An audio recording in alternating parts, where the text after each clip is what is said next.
at 8:34 a.m. We will call this meeting to order, and we will start off with our chaplain leading us in prayer. If he will please come forward, Mr. Tallis. Appreciate it. Good morning. Please join me in prayer. Almighty God, at the conclusion of one year and the beginning of a next, we gather here thanking you for blessings past and blessings promised. Specifically, we thank you for this opportunity this morning to invoke your presence upon this meeting, this gathering of our city officials, our mayor, our city council. We ask that you would grant them wisdom to govern amid all of the conflicting interests and the issues of our times. Give them the ability to work together in harmony even when there is disagreement. Most of all, we pray that you would bless all the decisions that are made for the greater good of this city of San Angelo. In the name of Christ, amen.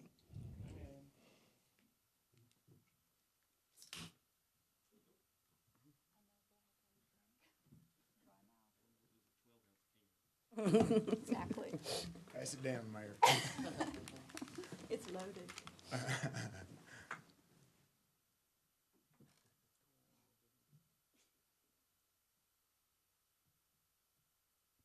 We are now going to have our pledges, and so I'm welcoming this morning Davis Darby. If you'll come forward with your sister Mary Caitlin Darby.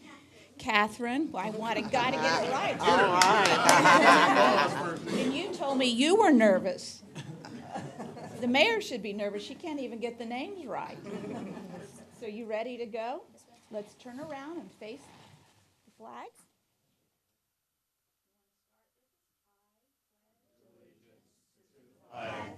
Of the United States of America, and to the republic for which it stands, one nation, under God, indivisible, with liberty and justice for all. Okay, let's do it. Honor the Texas flag.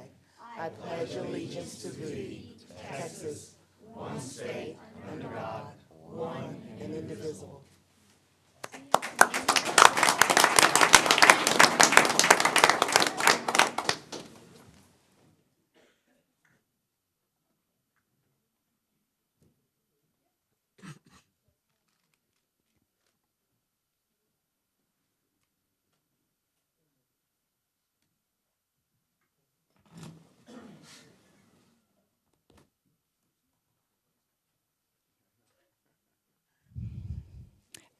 We will now do our proclamations and recognitions, and the first one we're going to do is a proclamation of January 2019 as School Board Recognition Month. I know there are a lot of folks in the audience, and if you would like to come forward as I read this proclamation, it would be terrific.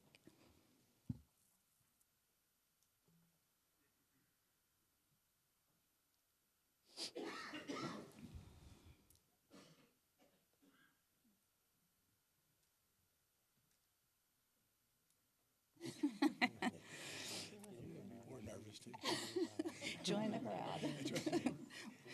The mission of public schools is to meet the diverse educational needs of all children and to empower them to become competent, productive contributors to a democratic society and an ever-changing world.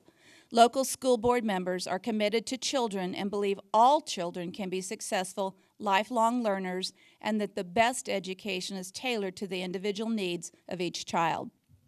Local school board members work closely with parents, educational professionals, and other community members to create the educational vision we want for our students. Local school board members are responsible for ensuring the structure that provides a solid foundation for our school system, and local school board members are strong advocates for public education and are responsible for communicating the needs of the school district to the public and the public's expectations to the district. Therefore, I, Brenda Gunter, Mayor of the City of San Angelo, Texas, on behalf of the City Council, declare our appreciation to the members of the San Angelo Independent School Board and proclaim the month of January 2019 as School Board Recognition Month. in San Angelo, Texas, and urge all citizens to join us in recognizing the dedication and hard work of local school board members and in working with them to mold an education system that meets the needs of both today's and tomorrow's children.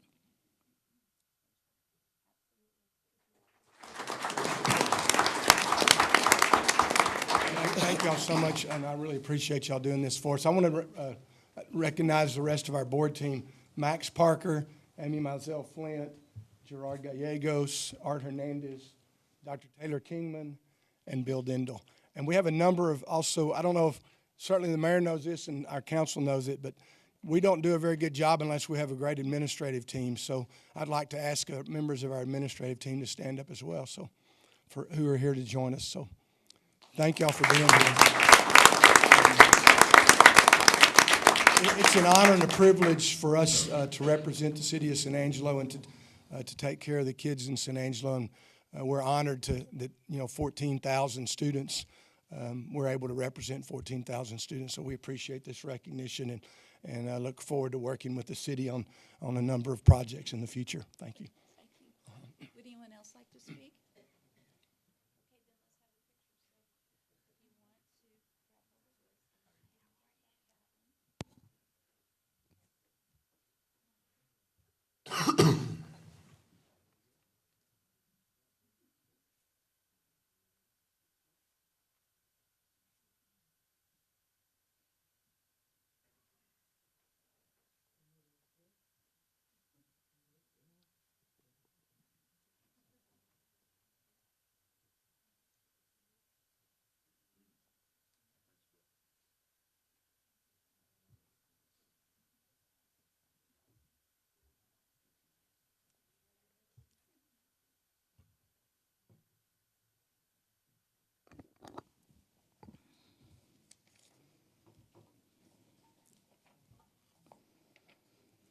Is Becky Dunn in the audience? Come forward.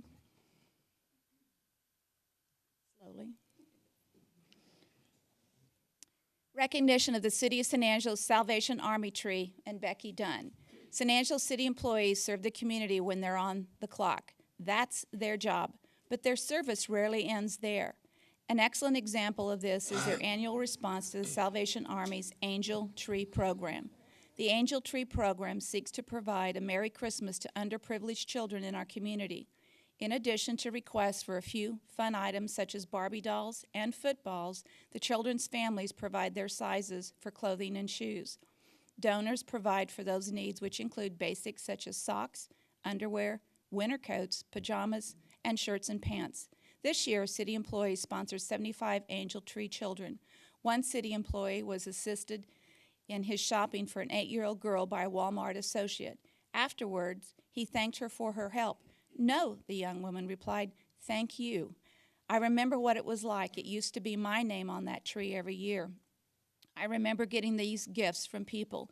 Thank you for your service and for what you are doing. It means more than you know." The effort was again spearheaded by Becky Dunn, Executive Office Coordinator in the City Manager's Office. Becky diligently works to ensure every child has a sponsor and that gifts are bundled together and delivered to the Salvation Army. Therefore, I, Brenda Gunter, Mayor of the City of San Angelo, on behalf of the City Council, do hereby recognize and applaud City of San Angelo employees and Becky Dunn for their achievement and positive determination to make a difference in our community. Thank you, Becky.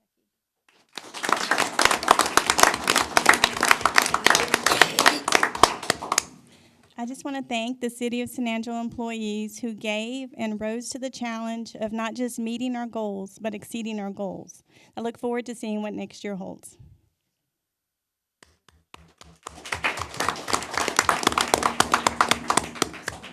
Sorry, come on up here.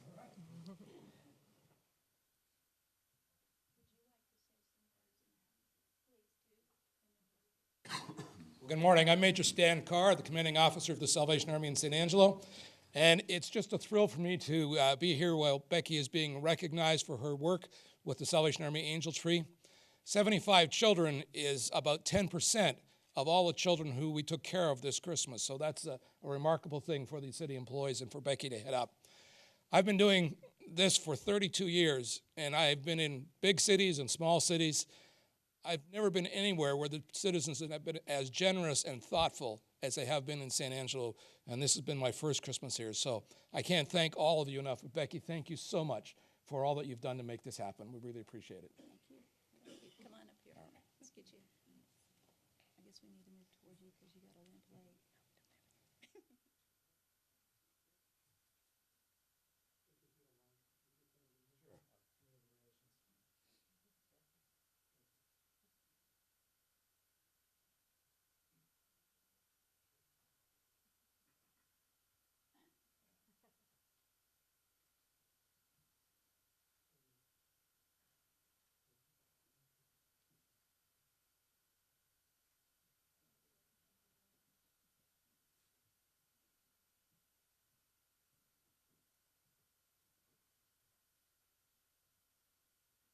We are now going to have a recognition of Shannon's Medical Center as one of the nation's 50 top cardiovascular hospitals. May I have folks from Shannon Hospital please come forward?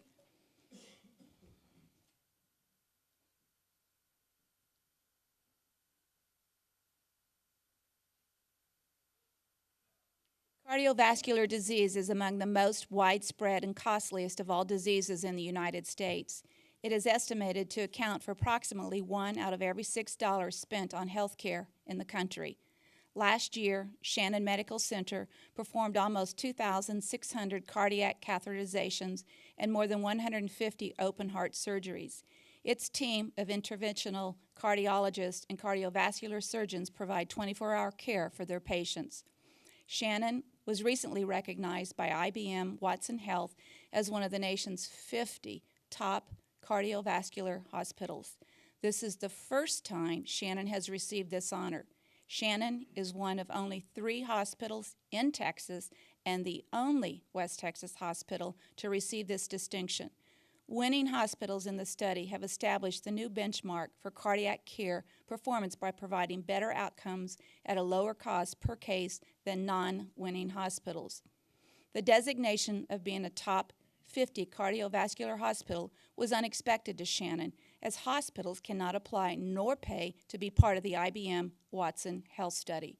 The award coincided with the opening of the Cardiac Catheterization Lab, featuring a dedicated waiting room for patients and their loved ones, larger individual rooms for patients, and an additional procedure room. Testing and treatment are now consolidated into one place for patient convenience, featuring a state-of-the-art imaging system for even more precise treatment. Therefore, I, Brenda Gunter, Mayor of the City of San Angelo, on behalf of the City Council, do hereby recognize and applaud Shannon Medical Center for its achievement and positive determination to make a difference in our community. Congratulations. Thank you. May I have someone speak, please? Thank you, Madam Mayor and the council. We really appreciate this recognition. The board and the administration of the hospital view this IBM Watson Award as a validation of what we've been trying to do over the past few years, and that's recruit and retain the very best medical staff that we can, and surround those people with the support staff and the facilities so that our citizens don't have to go east of I-35 to get cutting-edge care. That's where we view our competition is the Dallas, the Houston, the San Antonio hospitals, and we're striving to maintain that now. You know, here we are, one of the top 50 in the nation and only 3 in the state, and we really do appreciate the recognition. It's been a lot of hard work, especially on the part of these guys and their families. It takes plenty of dedication and education and whatnot, and we're extremely proud to have them on board with us. Thank you very much.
May I remind everybody to please put their cell phones on silent?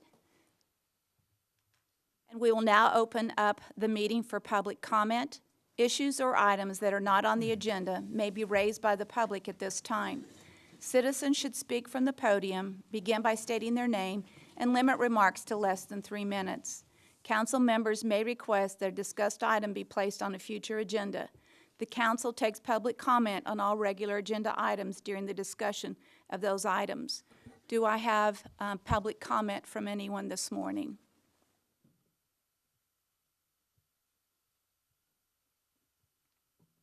Good morning, Julia Antley, City Clerk. I'd just like to make the public aware that we do have an election coming up May 4th, 2019. That'll be for single-member district seats 1, 3, and 5. And there are packets available online at our website, cosatx.us/May 2019. We also have forms available in our office if anyone would like to get those on the second floor of City Hall. And the first day that those packets will be accepted is January 16th, and we'll take those until 5 p.m. February 15th. Thank you. Further public comment? Steve, would you like to come forward? Thank you, Mayor. Steve Hampton, Mayor, Council, and City Manager. I'm here. We have a time of new beginnings at the first of the year, and I am coming forth to start it off right, I guess, by complaining. You know you're limited to 3 minutes. I have 3 minutes. So make this fast. Don't use my time now, Mayor. Don't use my time. You've wasted a lot of it already. Keep going. You've been overworking the closed sessions, I believe. You've passed 2 important contracts, the trash contract and then the toilet to taps repackaged plan behind closed doors without giving us the citizens fair access to all the information. I believe that this is not correct, and you're overworking and we are not getting our due process. The citizens are not. We are asking that I am asking, excuse me, that you let the citizens in and participate in this. If time is a problem, then, well, maybe you shouldn't be there. These things do take time, and Just want to remind everyone that we did have 3 public town hall meetings for the citizens to come forward and share their information, their concerns, and their issues as it related to the contract and what they wanted to have in the contract going forward. turning off my time when you're making up. They took that away. Okay. You get it back. All right. So we're patting everybody on the back today, and I would love to come up here and pat you on the back. I feel that you're using this. You're doing it behind closed doors, and you're putting your award-winning propaganda machine on doing interviews and to sell your product, and the citizens who have to pay are not being allowed. Thank you. Thank you, Steve. Mitch, would you like to come forward? Morning, everyone. Mitch Sprunger, Interim Airport Director. I just wanted to give some recognition to some individuals out at the airport for their actions. The day after Christmas, we had a little bit of a security incident in our terminal building, and it got a little bit of media notoriety. And the responses of some of the individuals out there to that incident, I was just very impressed by, one of which was from our airport police officer, Bruce Burkett. The way he handled himself in that situation, I saw total selflessness on his part, and I just wanted to recognize that publicly. But in addition to Bruce, there were 3 other individuals, and I just wanted to say their names. It was Cody Ingdahl, Envoy Airlines, Rick Hollenbeck from Avis Rental Car, and Alma Hernandez from Hertz Rental Car.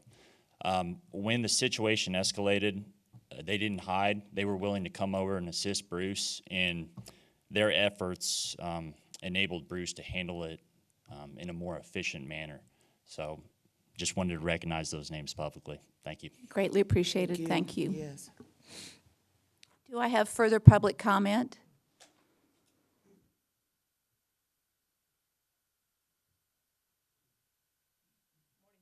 Council, Diane Bays, I'm the Vice President of the Convention and Visitors Bureau. I just wanted to let the public know that Thursday, 5:30 in this room, we will be hosting a Texas music-friendly workshop with the Office of the Governor's Texas Music Office. We're seeking the Texas music-friendly designation, much like our film-friendly designation, and the public is invited to that. They are looking for people who are venue managers, promoters, and musicians, so we want to make sure that the public knows that they are invited to come to that. Do you want to talk about what just hit the newsstands? Yes, I think at the last council meeting, I did talk about our designation of the #2 city by True West Magazine in the top 10 Western towns in the United States. And it is hot off the presses, available in your stores as we speak. So if you are interested in seeing that, please let us know. You can also come by the visitor center. We have copies there that you can look at. You can't really take them, but you can look at them. We don't have enough to hand out to everyone. Thank you. Do I have any further public comment? With no further public comment, we will close the public comment part of the agenda, and we will move into the consent agenda. I'm going to start with Billy. Do you have something that you would like to pull from the consent agenda? I would like to pull item E, Mayor. Okay. Lane? Item D.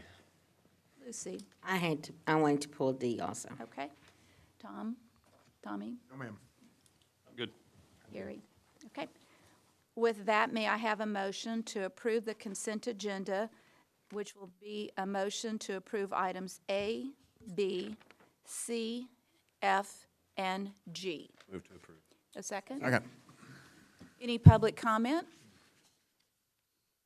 With no public comment, we will take a vote. All of those in favor of approving items A, B, C, F, and G, say aye. Aye. With none opposed, that motion passes 7-0.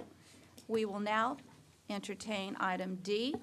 Consider approving the award of WU 09-18 to Online Information Services for collection purposes in the amount of 20% of the collection balance and authorizing city manager to execute all related documents. Lance, you want to talk through this? Sure. Morning, Council. Lance Overstreet, Assistant Director, Water Utilities. First of all, was there any specific questions that you guys had in regards to the proposals? No questions. I wanted you to emphasize more of the importance of collecting the amount that is owed and the efforts going into that. Sure. I can definitely do that. The first slide, we did kind of prepare something in the possibility this occurs. And right now, the city is actually, on a yearly basis, putting about $500,000 into collections. Over a 3-year period, that's about $1.5 million, and historically, we have about $3.4 million of outstanding debt that has not been collected over the years. And so having an institution that has a very good track record of being able to recover those things is very important to the city, and that's why we actually put out this RFP recently, was to try to handle that. Can you explain what this institution is doing different than what we have in place currently? Sure. One thing that what we have in place currently has not yielded a really good return percentage, whereas the proposals that we have received, this particular company has one of the highest return rates of being able to retrieve those things, not only on the first year and for the first 3 years, but even on some of the older debt. And so that is one of the things. The other thing that this particular company has as a benefit is that they have been doing this for quite a few years, 60 years of history in this. And the other thing, too, that we have seen with them is they have a really good precedent in terms of how they step through the contact collection processes, the reporting to us on a very regular basis, as well as the ability for us to go into a web portal on a regular basis and follow up on how things are going. So. Lance, what percentage of the uncollected is commercial versus residential? At that time, Mayor, I don't have that particular number. And on this contract, we pay nothing, is that correct? Unless they collect something, so we don't pay them a fee plus a percentage, we simply pay them a percentage. Correct. This is performance-based, so that way, if they receive collections, then they have fees off of those collections, but otherwise, it's no charge to us. Do they have a percentage that they claim they have been able to collect from their other clients? Yes, they actually have a historical average of 15% collection rate. Some of their clients, I think, ranged on the first 3 years from around 6% up to 36%, depending on the efficiency of being able to track those things. The maximum is 36%. Yes, ma'am. And of the total dollar amount that is currently owed the city of San Angelo, how much of it is within a 3-year window, meaning 0 to 3 years versus older than 3 years? Right. It is approximately half of it is within that 3-year period. So our chances of collecting half of it are probably pretty slim. That would be correct. I believe that once you get outside of that 3-year window, the recovery rates actually go down to 1 or 2% outside of that 3-year window. Part of that is statute of limitations in certain areas. Part of it is being able to find people and track people down. This company does have some fairly aggressive means in that they actually do credit bureau reporting, which is something that we have not had the opportunity to do in the past. And so if there is an individual that is just not paying, they do have the ability to report to the credit bureaus. They also are located in all 50 states and have collection capabilities in all 50 states with other utilities, which the benefit of that is if someone doesn't pay here, they move on, they go to establish account in another location, then this particular company has the ability to follow that path into those other states as well. What percentage or what number, how many accounts does this represent? I don't have that number exactly, but I want to, the 18,000 roughly kind of sticks in my mind. And at what point does the city of San Angelo choose to turn off their water if, in fact, they haven't paid? Because it seems like to me there's a huge dollar amount that we have here that I'm just questioning or asking, not questioning, asking the policy as it relates to how do we get to this point of this dollar amount. Right. The biggest number of accounts that we have is not necessarily the ones that we have shut off, but it's ones who leave and vacate the city, go to other locations and don't pay off that final bill.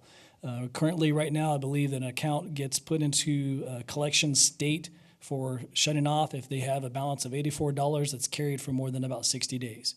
And that's when they would then get a disconnect, and then they could not reconnect until they have brought their account back up or have put down a deposit to cover that. And the deposit, we obviously get the deposit back, but obviously the deposit isn't large enough to cover the debts that exist on this $5 million. That is correct, ma'am. Do I have further questions from I have council? questions. Yes, Lisa, please. I wanted to ask you, in the last 3 years that we started this, how much money did we bring in, or how much did they collect, the first company? I'd have to go back and look at documents on that. I've seen that, but I don't recall right offhand, Ms. Gonzalez. I know that one of the things that with our current company that has been very good for municipal court, one of the reasons for that is because municipal court has the ability to also add to it, other legal obligations if someone doesn't pay. One of the things that we have not been able to do is do the credit bureau reporting. And so in an instance where someone just isn't paying, the current company has not really been willing to go after them in any other form. And so that is one of the big things that we were looking at is what our options are if someone is not paying. Additionally, the other company that we're currently using has a pretty much a Texas-only presence, whereas this company can actually, with the 50-state presence, has the ability to track them, follow them along, and try to do a better job of collecting if they move out of the state. Okay, and how long is this contract for, the one that we're going to be getting into? They are going to basically be 1-year terms. I believe the first one may be 2 years, but then after that, it will renew on a 1-year term. And then this way, we actually, if for some reason we don't feel that we're receiving the the benefit from having them, we can at any time really end that contract. So, Is the dollar amount that that is owed to the city, is that principal only, or is that what's owed plus interest? And I'm assuming we add interest to the amount owed to cities. I believe that is the overall charges on the accounts, whether it's fees, interests, all those things, yes. Okay. Are there further questions from council on item D? With no further questions on item D, do I have a motion to approve? Second. With a motion and a second to approve item D, do we have any public comment? With no public comment, we will take a vote. All in favor of item D, approving item D, say aye. Aye. Any opposed? With none opposing, it passes 7-0. Item E, consider approving Sourcewell or NJPA contract number 062117-EXM for the purchase of 8 mowers with the option to purchase 2 additional mowers from Cross Texas Supply in the amount of $128,750, which is budgeted in the fiscal year 2019. Good morning, Ryan. Good morning, Council. Good morning. May I assist with whatever questions you might have? Yeah, my question is, Ryan, it seems like sometimes we bid out high-dollar items and other times we don't, and I just wanted you to step me through the process of why we did not have to bid these mowers out. Sure, and I may defer that to Candace, our purchasing manager. She may have the most appropriate answer. Thank you. Good morning, Candace Morning. Wake, purchasing manager. So the state law is that purchases over $50,000 have to be bid out. It doesn't say that as a city we have to bid them out. We can use competitive cooperatives that have a lead agency. They bid out those items, and we can purchase off of those. A lot of times we get better pricing because they have a discounted rate for bulk. For items such as like mowers, it's a pretty industry standard item. A lot of cities need that, so it's an easy item to go there and find. Does that? So the cooperatives that we work through, are there more than one in San Angelo? So the cooperatives are usually statewide or nationwide, and then they have vendors on there, and sometimes the vendors are local in San Angelo. But the cooperative itself, I don't know of any stationed in San Angelo. So we actually perhaps get a better rate for what we're purchasing by going through the cooperative? Typically, yes. It's always good for the departments to kind of shop around to see what the pricing is. If they know, a mower is going to be $40,000 per mower, if we went out and bought one, versus if we go on the co-op, it's $35,000 because they've got a bulk discount. Then it usually is better pricing. And then some of the co-ops we actually get rebates on, so that money comes back into general fund for the city. Okay, all right. And what is the anticipated life of these mowers? I'm going to defer that one to Ryan. Okay. I guess it depends if it rains a lot or not. Oh, yeah. 5 to 7 years. Yes, ma'am. We're definitely using them more this last year than we have been, but That's a good thing. I'm not Yes, ma'am. complaining. We try to keep these mowers less than 8 years old, with somewhere around 2,000 to 2,500 hours of mow time on them. Thank you. That's all the questions I had, Mayor. Do we put out, I know that in the automobile business, there's always fleet rate services that people might offer. Do our local businesses have the opportunity to quote a fleet rate for something like 8 mowers? I'm sorry, I don't think I understand your question. When one goes out to buy, if you're a company, you go out to buy 12 pickup trucks, many times people have fleet services or fleet rates locally. Does this exist in this business as well? It does not seem to. We seem to find the rates that we would be most interested in just from the municipal government side of it instead of a fleet rate in this case. Are there further questions from council? With no further questions from council, Billy, would you like to make a motion to approve? Yes, I move to approve item E. Is there a second from Lucy? Is there any public comment?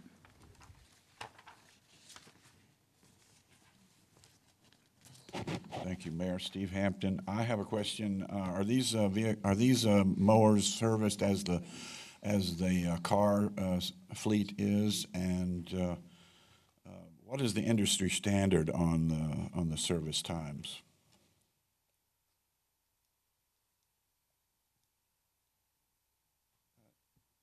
Yes, we do service all this equipment in a similar fashion to what we see with automobiles or other equipment.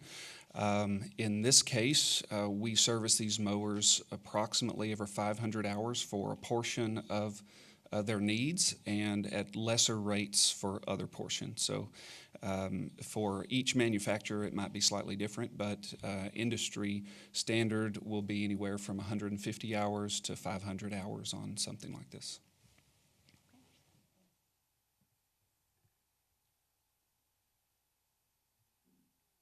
I'm sorry, my question was not between service times, but total length of service.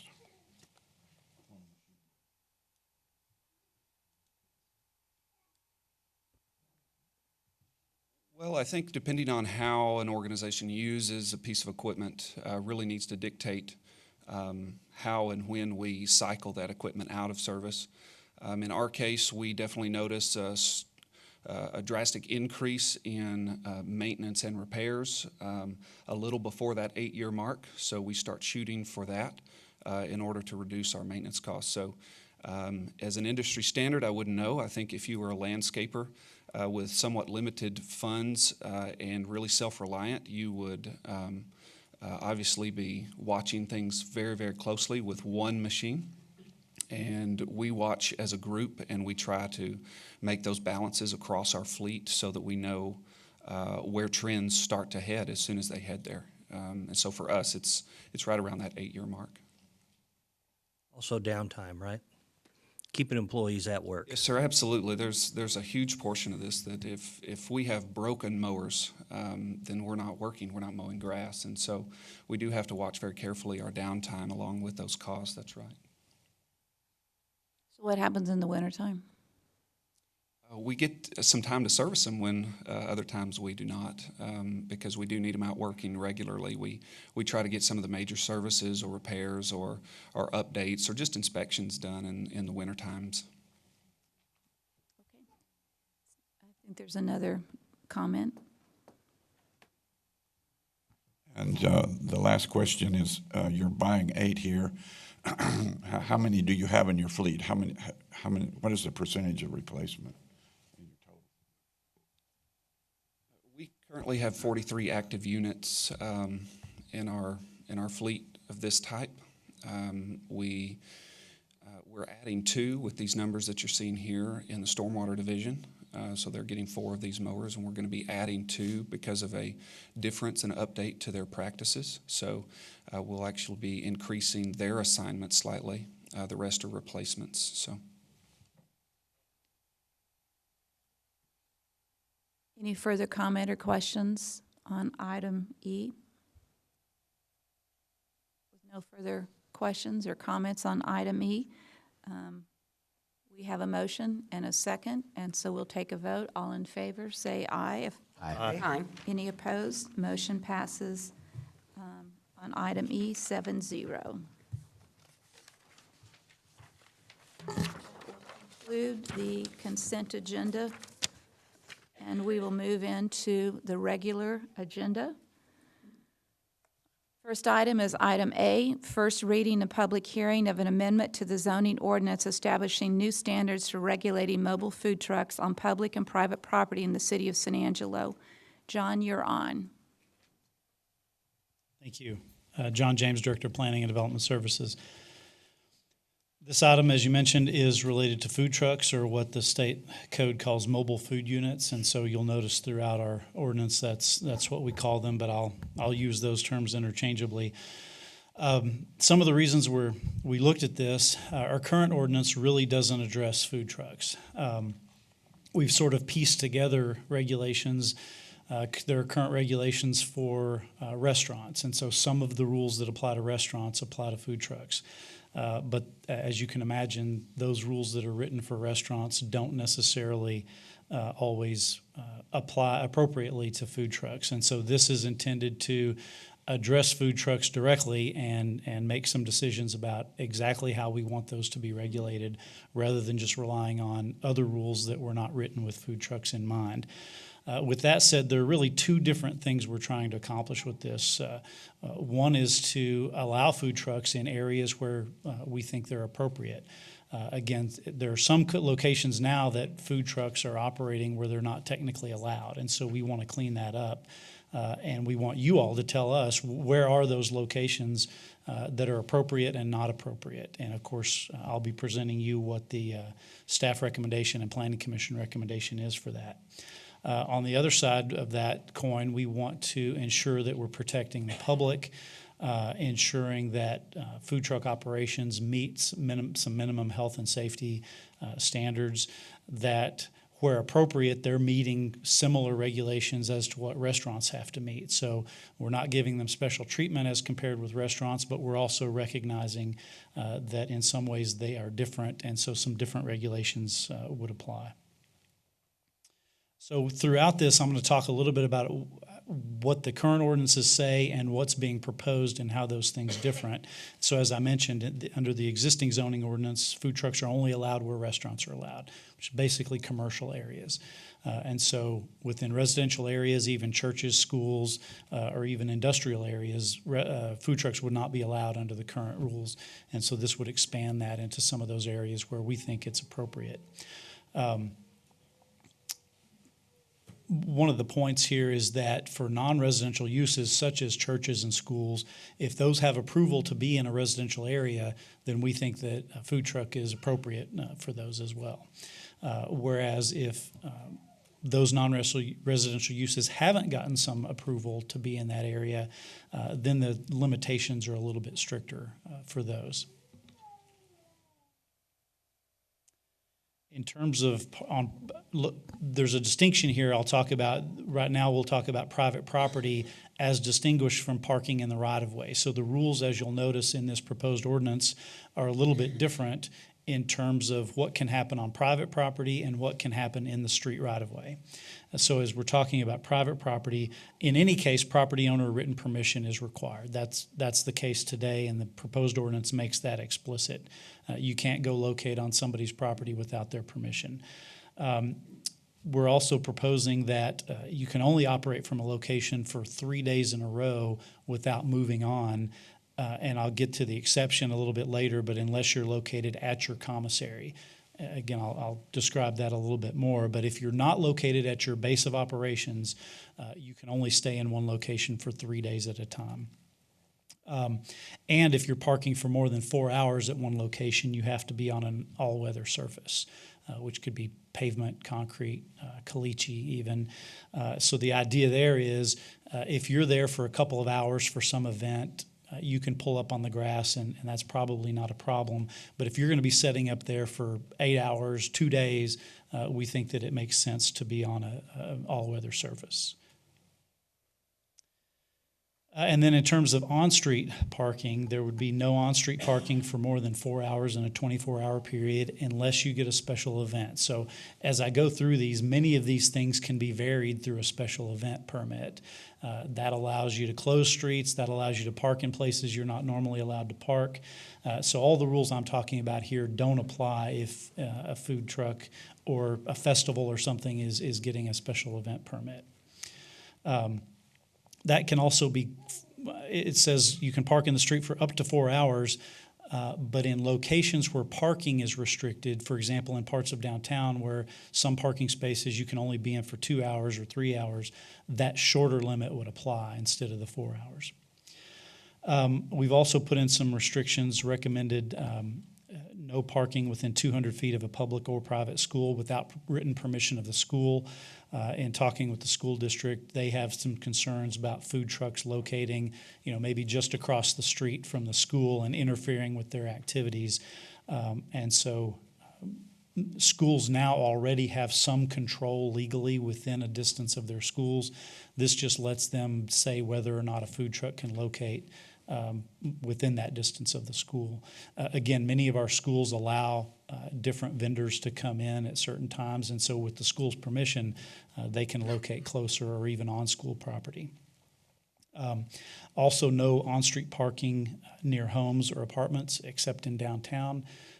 The idea is, we don't want food trucks setting up in the street in a residential neighborhood. Those need to stay within the commercial areas generally.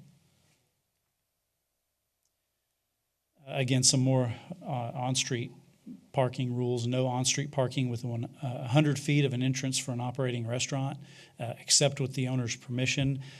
Part of the idea here is restaurants have made a significant investment in our community, and there's some concern from some of the restaurants that, if a food truck can pull up in the parking spaces right in front of their restaurant, then that can negatively affect the restaurant. And so this is, as we looked at other cities, this is something that some other cities have done is place a spatial limitation on where those can locate in relationship to a restaurant. I'll note here that the Planning Commission approved that at 50 feet separation. As we looked and compared with other cities, we're recommending that be 100 feet instead. And then finally here on this slide, the on-street parking must respect parking requirements. In other words, even today, you're not supposed to park a food truck across multiple parking spaces. So if it's angled parking downtown, for example, a food truck can't come and park across 3-4 spaces. You're supposed to park legally. One of the things we'll be looking at down the road is possibly designating specific food truck areas, particularly in downtown. But again, this is really not a new regulation. This is just basically restating what's in the parking standards already in the city. And then we looked at some public safety issues. Mobiles, the food trucks can't, or their customers or seating areas can't block fire lanes, driveways, sidewalks, et cetera. So we want to make sure that those are clear, as well as visibility for intersections. We don't want them parking so close to an intersection that it makes it hard for cars to see, around the corner. And so those are things, again, those are both things that we already have the ability to enforce. We put it in this ordinance just to make it clear that those do apply to food trucks as well. Some other various rules must have trash cans on site. That's already a component of the health code, and must clean up trash associated with the business. These are just making clear to the food truck owners that they're responsible for the area around their truck where they locate. And if they or their customers have trash after they're, at the close of business, they're responsible for cleaning that up before they leave. They can't just leave with, customer trash littering around where they've set up. In parks, we've said parking only within designated areas, and so I know the Parks Department is going to be looking at what are the appropriate areas within parks where food trucks can locate. But in terms of this ordinance, we've just said in designated areas in parks, and so that'll be determined at a later date. For residential areas and parks, we've proposed a hours of operation limitation, so 7 a.m. to 10:30 p.m. So in those areas, no operations after 10:30 p.m. But in other areas, like commercial areas, we have not proposed any hours limitations. And so now that all of that we talked about up to this point, or many of those requirements apply for mobile food trucks that are moving around, not located at their commissary. And their commissary is what the state health rules term their central preparation facility. All food trucks have to have a base of operations that they go back to empty their trash, empty their wastewater, do all those kinds of things that they can't maybe do on the mobile food truck. And so each of those has to have a commissary where they go back to. If you want to locate at your commissary, you can be located there more than the 3-day limit. In other words, you can basically set up mostly permanently if you're locating at your commissary. Commissaries are allowed where restaurants are allowed because they have many of the same type of facilities. If you're locating at your commissary on a more semi-permanent basis, this ordinance does require that you would be on a paved surface. And a lot of these rules that we're talking about for food trucks at their commissary are sort of leveling the playing field with the kinds of site characteristics that a restaurant has to meet. For example, the ordinance would say that they would have to comply with zoning rules for things like setbacks and parking and fencing. So in other words, if you're going to set up at a site permanently and not really be mobile, for the most part, you're going to have to meet the permanent site standards that other businesses have to meet as well. You must comply, making it clear that they must comply with special rules within districts such as downtown or the river corridor. If they're going to set up semi-permanently like that, then, for example, if they're near the river, they would have to go to the river corridor or the downtown or the Design and Historic Review Commission to get approval for their site design. And a site plan would be required to ensure that they meet all of those standards like parking and fencing and those sorts of things. I know I went through that quickly, and I'm sure you have questions. That's kind of the overview of what's in this proposed ordinance. Staff does recommend approval. The Planning Commission also recommended approval of this unanimously. And I should mention again that one change from what the Planning Commission recommended to what we're recommending today is that change from 50 to 100 feet on the distance separation from restaurants. Again, I know a lot of the things we talked, I spent a little more time on were the restrictions, but I want to reiterate that right now food trucks aren't allowed in many areas of the city where we think they should be allowed. And so a lot of what this ordinance does is expand where food trucks can locate in the community. With that, I'd be happy to answer questions. Just a minute. Tom, would you like to ask some questions? Example of where they're not allowed to go now. Well, as I mentioned, industrial areas. So an industrial park, for example, a food truck wants to come at lunchtime in front of a business in the industrial park. If it's zoned industrial right now, it wouldn't be allowed. A church that's zoned residentially, many of our churches are in neighborhoods and they're zoned residentially. So under our current ordinance, technically those food trucks aren't allowed to locate there. That's something we haven't enforced, largely because we wanted to bring this to you and see if you think that's correct the way it is, that they shouldn't be at churches in residentially zoned areas. Well, then, we can write the ordinance that way, and then we would start enforcing it. But daycares, other kinds of facilities that are located in residential areas, even the parks. Many of our parks are zoned residentially, and so again, technically, those food trucks wouldn't be allowed in a park that's zoned residential under the current ordinance. Do I have questions, Billy? So if they get, though, a special use permit, for instance, you're having a child's birthday party and you want to do a food truck at your residence, we can come to the planning department and require, or whoever, and request a special use permit for up to 4 hours. Am I understanding that? Well, you could always get a special event permit, which is a little bit different. The special use permit is more of a permanent zoning issue. So a special use or a conditional use would be something like a church would get to locate in a residential area. And that would be a permanent designation for that to locate there. But a special event permit would be what you would want to get for a short-term event, say a festival or closing the street for a neighborhood block party, that sort of thing. But that would be allowable.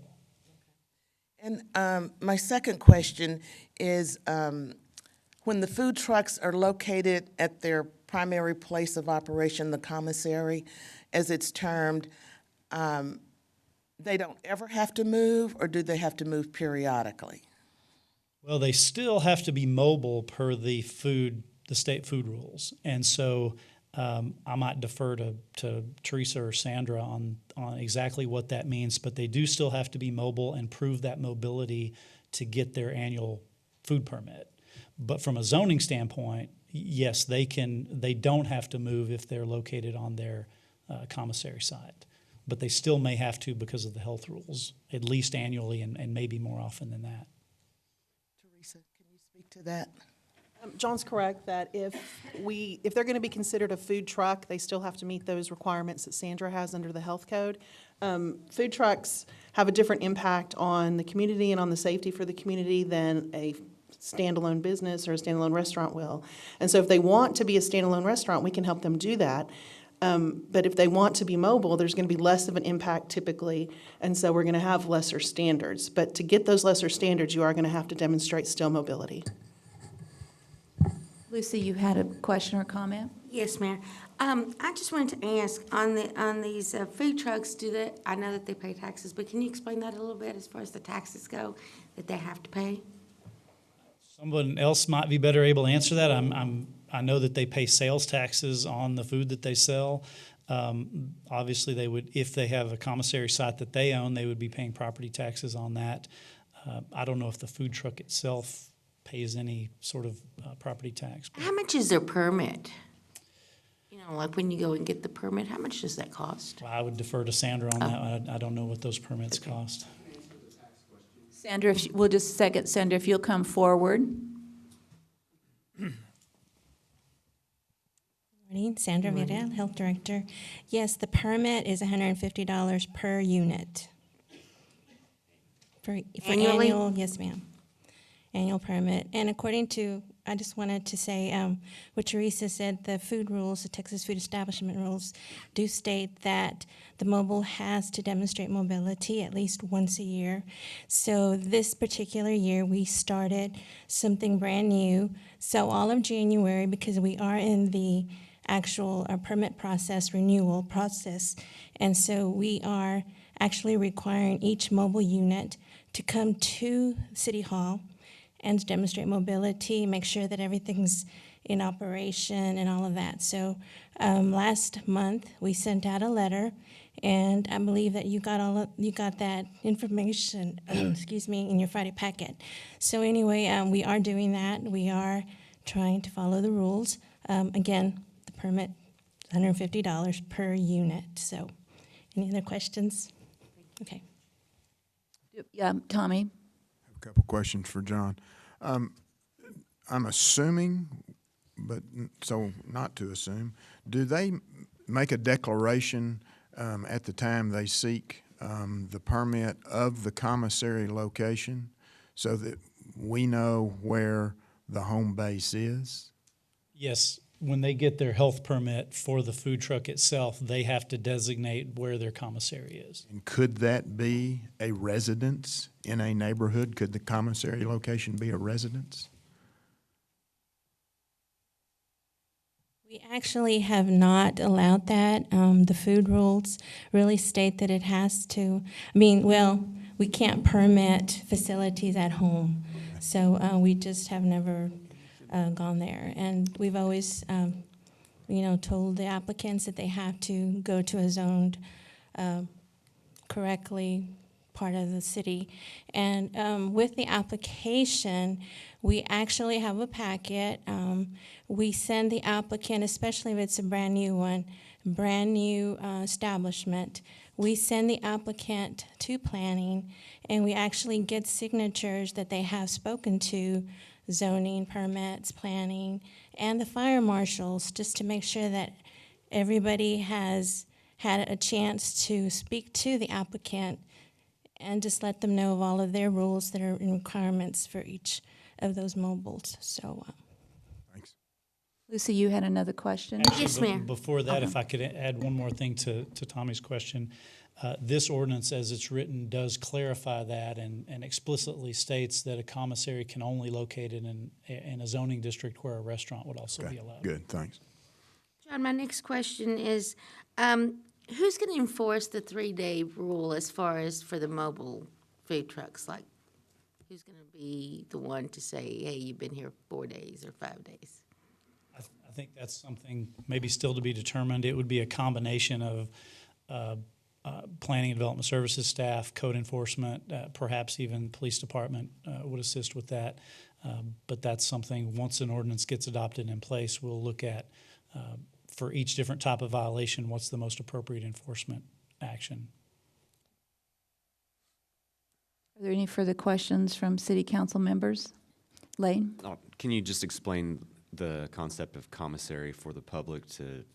Can you give an example of one of our food trucks that is in a commissary-style permanent basis operating out of?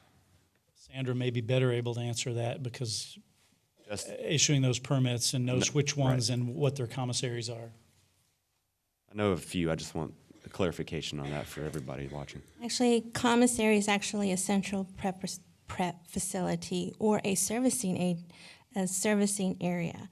That is your base of operation, and it all depends on what you're doing on your mobile as to what your base is going to do for you.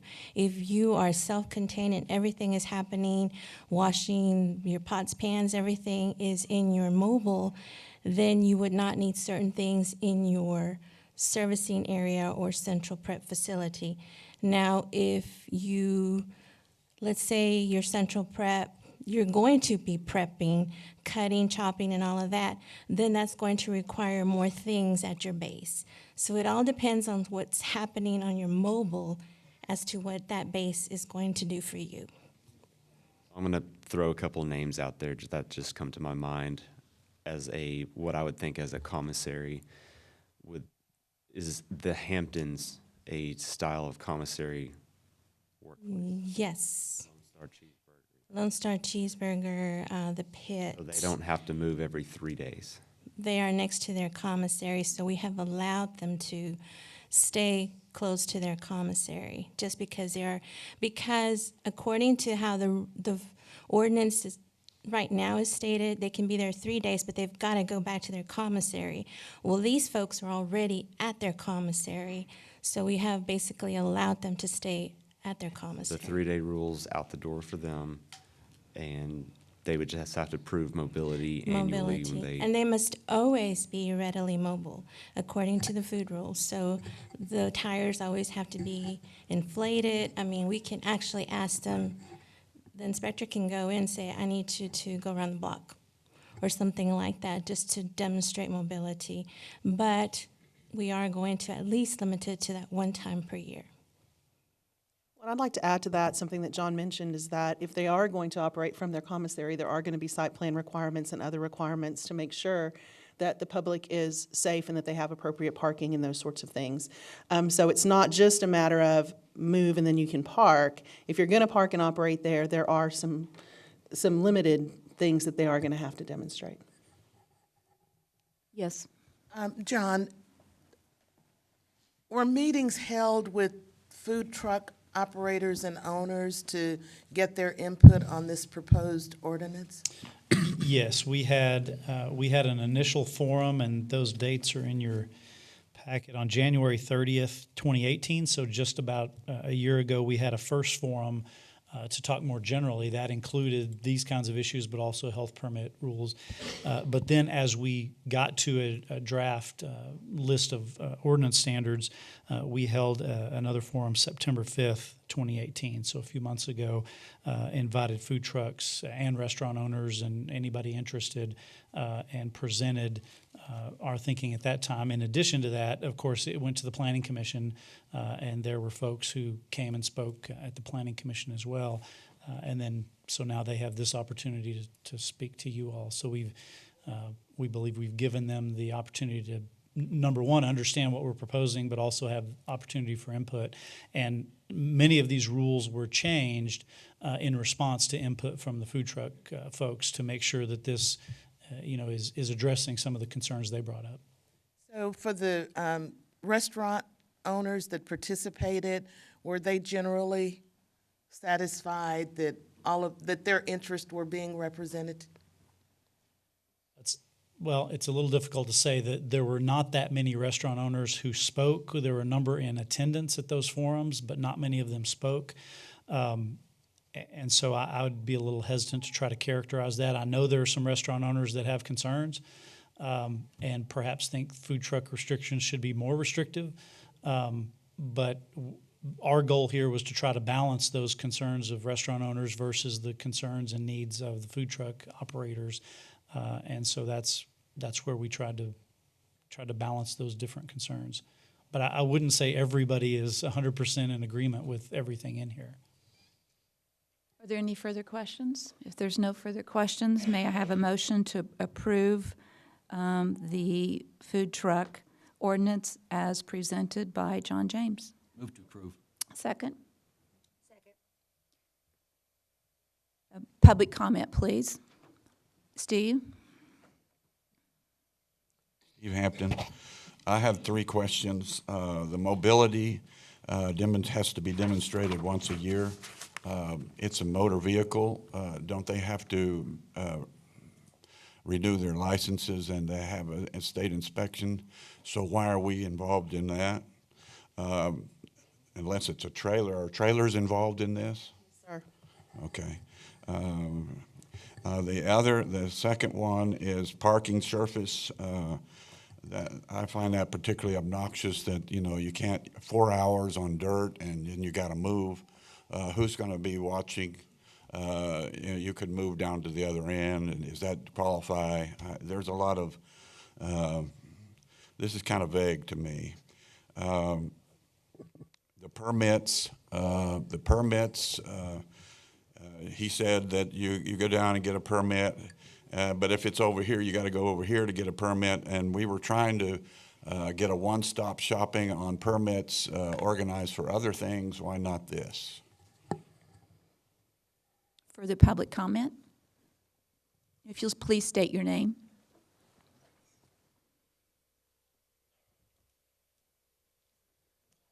All right. My name is Tim Condon. I'm the owner and executive chef of Lone Star Cheeseburger as well as Angry Cactus. I'm a single dad with a 14-year-old daughter that goes to Central. We live here in San Angelo. I have a house here. I pay my property taxes. I'm extremely involved in the community. I'm the president of the San Angelo Restaurant Association. I'm on the Convention and Visitors Bureau. I'm on the Cultural Affairs Council. I'm also sit right there where you do, Harry, for civic events. I love San Angelo. I moved here 10 years ago from Honolulu, Hawaii. Paradise, right? Honolulu, Hawaii. San Angelo is where I choose to live now. There's a lot of reasons for that. I'll explain. I now own 2 restaurants here in town. I've contributed over $1 million in state and local taxes. I mentor kids at Central that want to be chefs just like I do. I've never worked a day in my life because I love and I am extremely passionate about what I do. I'm a chef. I wake up every single day excited to feed people. Tonight at Angry Cactus, I get to battle one of the greatest chefs in San Angelo for a food fight. We just thought of this one day. I get to wake up every day excited to come to work. I've never worked a day in my life. I am a San Angelo success story. I moved here when I was 25 years old with the dream to sell as many cheeseburgers as I could, and I did it. Think about this for a second, guys. I own a restaurant. It's 1 page to get a health permit. There's 600 restaurants or more that have health permits in the city of San Angelo, and it takes 1 page to get one of those. This is where bureaucracy is its worst. You ready for this? To get a food truck in the city of San Angelo, all right, there's about 30, maybe 20 food trucks that have health permits in the city of San Angelo. Only 5 of us are operational, okay, every single day. It takes 1, 2, 3, 4, 5, 6, 7, 8, wait, hang on. 9 pieces of paper you have to fill out to open a food truck in San Angelo, Texas. 10 years ago, it was 1. 10 years ago, it was 1. That is ridiculous, guys. Everyone up here runs on platforms of taking the government and getting it out of business. Anti-regulation, smaller government, more efficient government, right? I had over 50 members of the staff stand at Lone Star Cheeseburger in July and watch me move my trailer that I brought here from Dallas, Texas, around the block to prove that I'm readily movable. Okay? Think about that for a second. This trailer that's been sitting there for 10 years has to drive around the block to prove I'm readily mobile. Let me get to the regulations that we're proposing if I do. I know I'm taking my time. You've got 3 minutes, Okay. so you need to wrap it up. All right. I'm going to talk about the regulations that they did not mention. We are now required to have a generator and go to City Hall and prove that we are operational at City Hall. I don't have a generator. Any food truck that operates at a commissary doesn't have a generator. We don't have a way to do that. We must have full water tanks when we go to City Hall, which is not required by law also. None of the food trucks that operate at their commissary drive around with full water tanks, and I'll tell you why. That's really heavy. Suck a piece of paper through their vent system. I've been doing this for 23 years now. I've never even heard of a standard that takes a hood and makes you suck it through a ventilation system. There's many more to many more things that we have to do. We have to go to DHRC if we're going to be in River Corridor. We can only operate from 7 a.m. to 10 p.m. as it was stated. Add different surfaces, all that kind of thing. This is the bigger picture. These are business incubators for my industry. If you want to open and have a dream and be a chef one day and start a business in San Angelo, Texas, that's the way to go. Start a small food truck and grow up and maybe become successful. Every single person that has a food truck has a dream to become successful in San Angelo, Texas. We all want San Angelo to be a tourist destination. We all want San Angelo to thrive in downtown. Food is just that same way. It's a very important component. So I call on you guys, please, that any added regulation in regards to food truck, there's no broken system here. It's been working for 10 years. There is no broken system. The only people that think it's broken is certain members of city staff. There is no broken system when it comes to food trucks. For 10 years, we've been successful. So I gladly ask every single one of you guys to clearly consider no additional regulations for food trucks. It is red tape, and so I want to just demonstrate this, and I will have plenty more to tell, but we want to cut the red tape and not add red tape to the food truck industry. It's an important industry. It's personally important to me because it is always been my dream since I was 13 years old to be a successful restaurateur, a successful chef, and it always starts at the food truck level. And so getting out of regulation on food trucks is the way to go. Any additional regulation should not be tolerated. Thank you very much. Do we have further public comment? And I can answer any of the regulatory questions as well, if you're interested in the actual nuts and bolts of what is being asked in the... I have further public comment. We ask that everyone limit their comments to 3 minutes, please. Okay. It was more of a question. Sure. Please state your name for us, if you would. Adrian Soto. You had talked about moving the food truckers had to be 100 feet from restaurants. Let's say Hampton's Barbecue right now, where they're currently at. If a restaurant were to open up next door, could I close them down?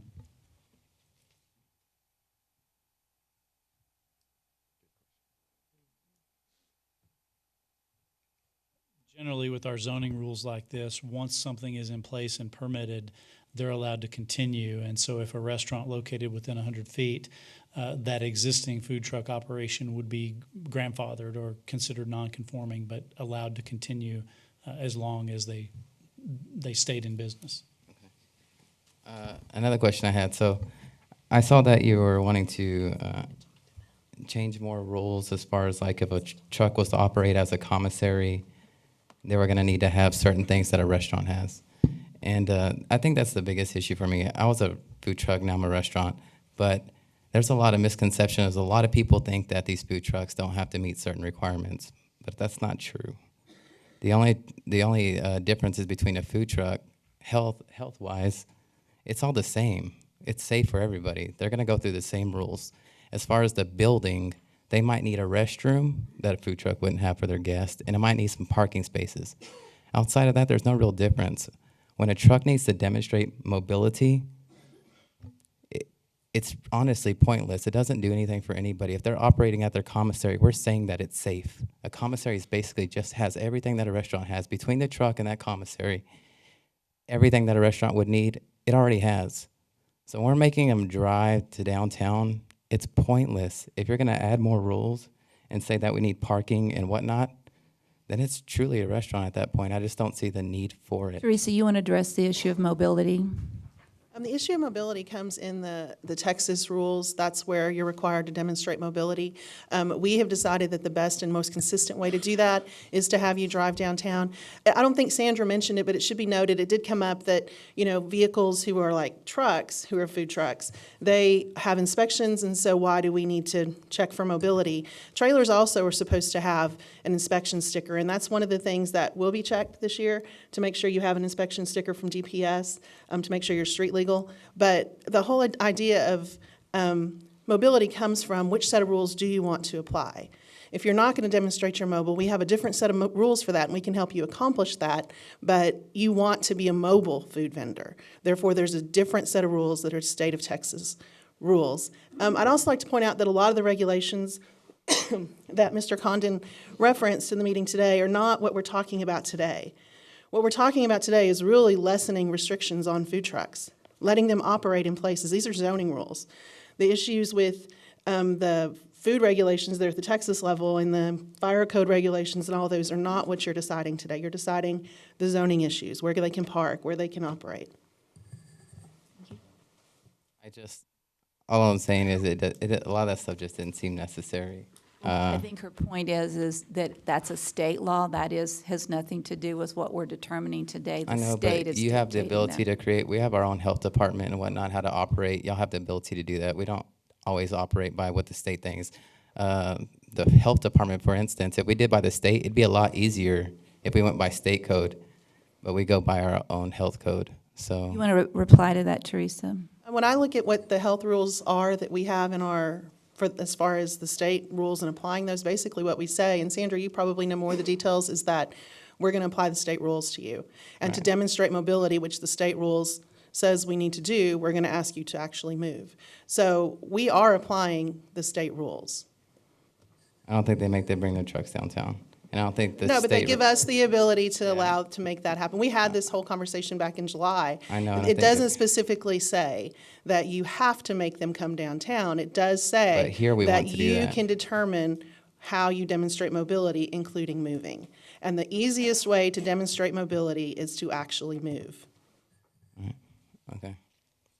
All right. Well, thank you. Billy, did you have a question for I him? have a question. Teresa, we're talking about food trucks and demonstrating mobility.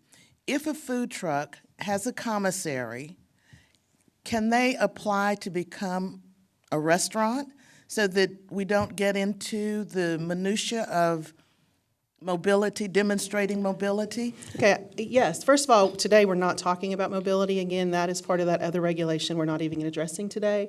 But if the way we drafted this ordinance is that we have sections. If you guys want to say, if you're going to stay at one location and operate like a restaurant, just follow the restaurant rules, we can do that. Okay. We can just delete that section for second reading where it allows you to operate at your commissary. That is something that we can allow. Most cities do not allow food trucks to operate permanently at one location. This is going to be a unique San Angelo situation, and if you're interested in not doing that, we can certainly delete those provisions when we bring it back for second reading.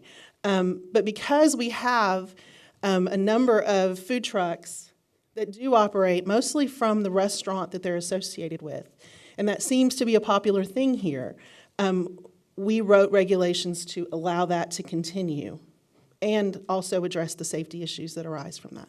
I just wanted to be clear that there is an option, if you don't want to demonstrate mobility, that you have the option of becoming a restaurant or applying to become a restaurant. Absolutely, and we are happy, staff I know is happy to meet with anybody who would like to look at what the differences in those regulations are. Lane, you had a question for Steve maybe earlier. I did. The first one was related to his comment of the 4 hours to 8 hours of parking on grass. Steve? Okay. This is actually more for John.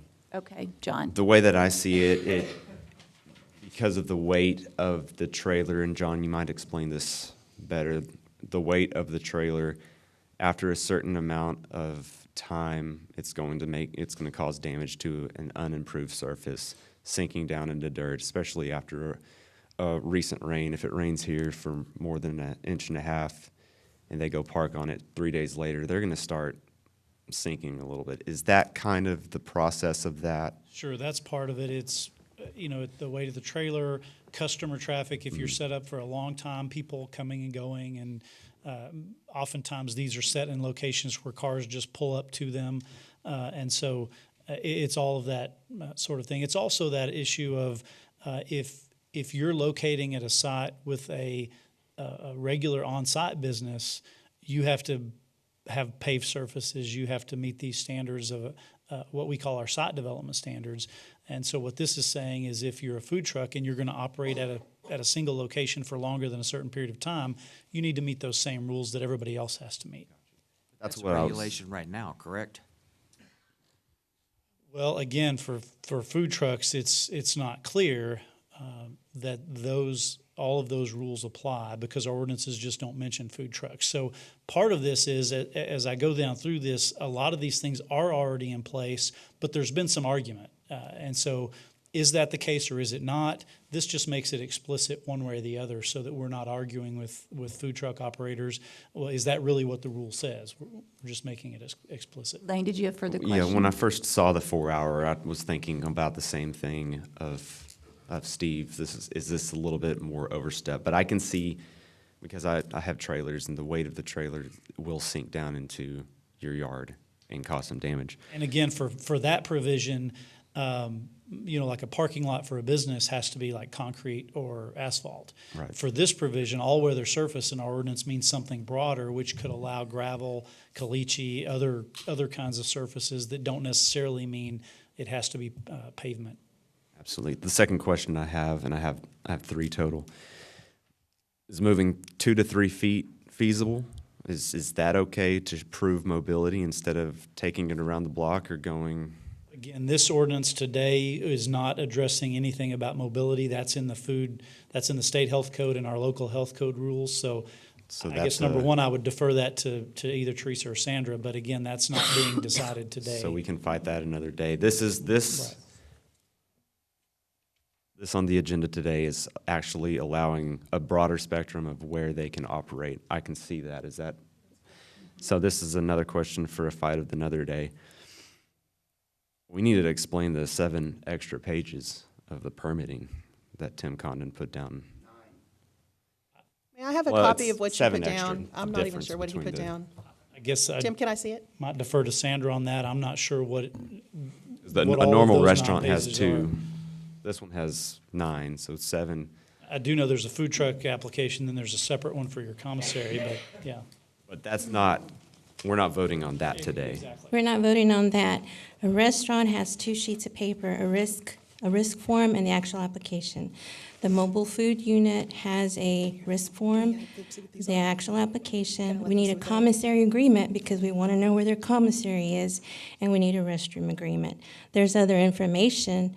They just have extra information that they need to read, and that's the packet that I submitted to or sent the mobile units. But what we need back are those 4 sheets of paper: commissary, restroom, the application, and the risk. Just 2 extra ones. Commissaries require restrooms, ADA. Yeah, and a lot of times, sometimes the commissary is not necessarily owned by the person who is operating the business, so we need that to prove that they have an agreement Right. as well with whoever owns that building. For example, if you are renting the location, or let's say Golden Corral, I'm going to say Golden Corral, they have a mobile unit, but they also have, it's Golden Corral. They don't need a commissary agreement because we know that's their commissary.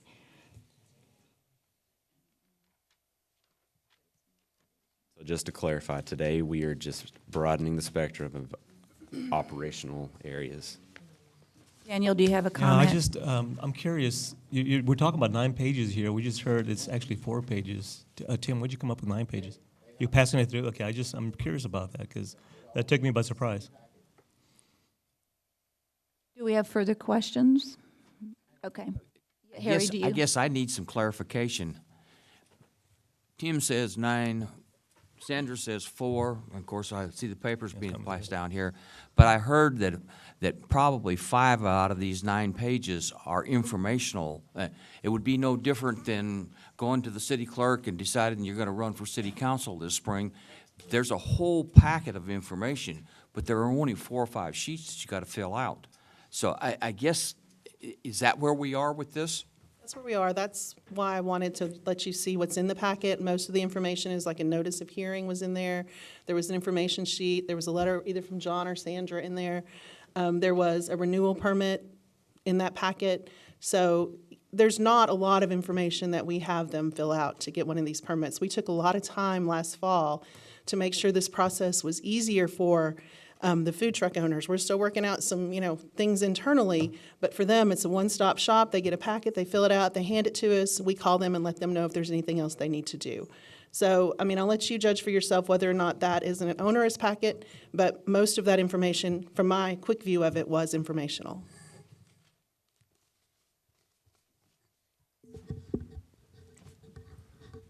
Good morning. My name is Emilio Partida. My wife and I, we own a small snow cone trailer.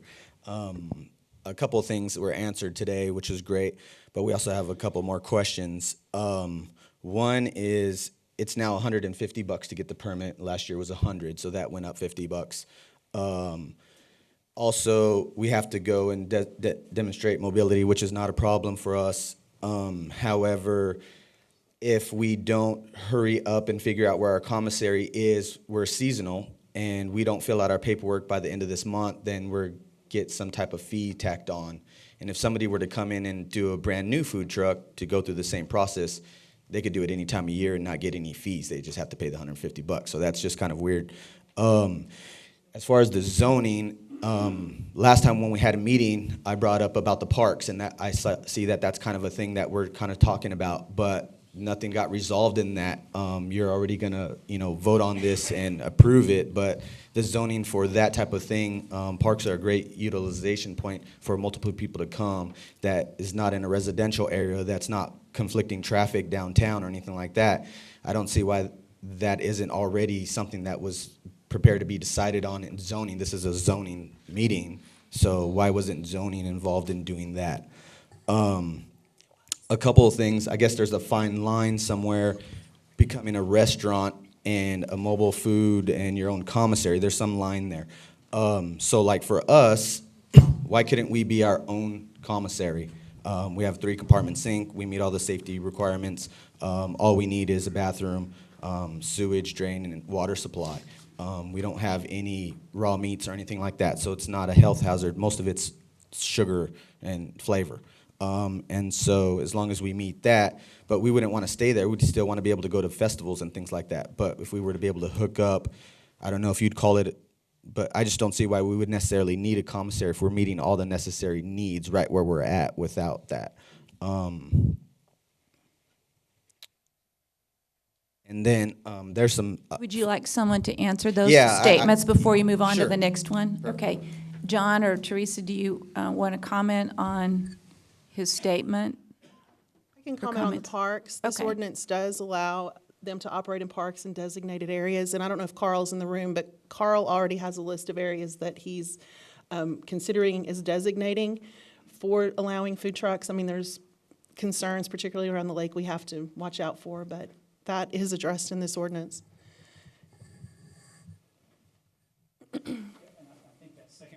Goes back to why is the commissary required? That's in the health code rules. That's not what we're talking about today. Again, Sandra may be able to answer that, but again, we're not talking about commissary requirements, mobility, any of that stuff that's in the health code. Today, we're just talking about zoning and where food trucks can and can't operate and what sort of site characteristics like parking or those sorts of things, not the operational characteristics. Okay, thank you. Would you like to come back forward and make another comment? So I think the commissary issue is a zoning issue because where can we park? Some are parking in their commissary and where that's zoned. If the area that I'm parked in is zoned for commercial, why do I need a commissary? Teresa or John, would you like to answer that, or Sandra? I think if I understood the question right now, again, anything classified as a food truck can only locate in a zoning district where commercial activity is allowed. So today, again, I know this is happening, but So let me preface it by saying, if you were to say we don't want to adopt any of this today, we would take that as your acknowledgement that the current rules are okay, which means snow cone trucks, food trucks could not locate in any residential area, in any park, churches, schools, daycares, any of those locations. I went through this proposed ordinance and noted each of the items, and 15 of them are only restating things that are already in the ordinance, but we wanted to make it clear that they apply to food trucks, but we're already applying them today to food trucks. 5 of them are expanding where food trucks can locate. And then there are only 7 new restrictions, like the paving, like requiring parking at your commissary. And so of this whole 3 pages of ordinance, there are only 7 new requirements that are being listed here. And again, 5 of the things in here expand greatly where food trucks can operate. And so I just want to make sure we're not getting confused on what this is actually doing. And I do want to point out as well, as a gentleman made the comment about the zoning commission. Actually, planning and zoning did review this November 19th, and they were unanimous in their approval and recommendation to the city council, correct?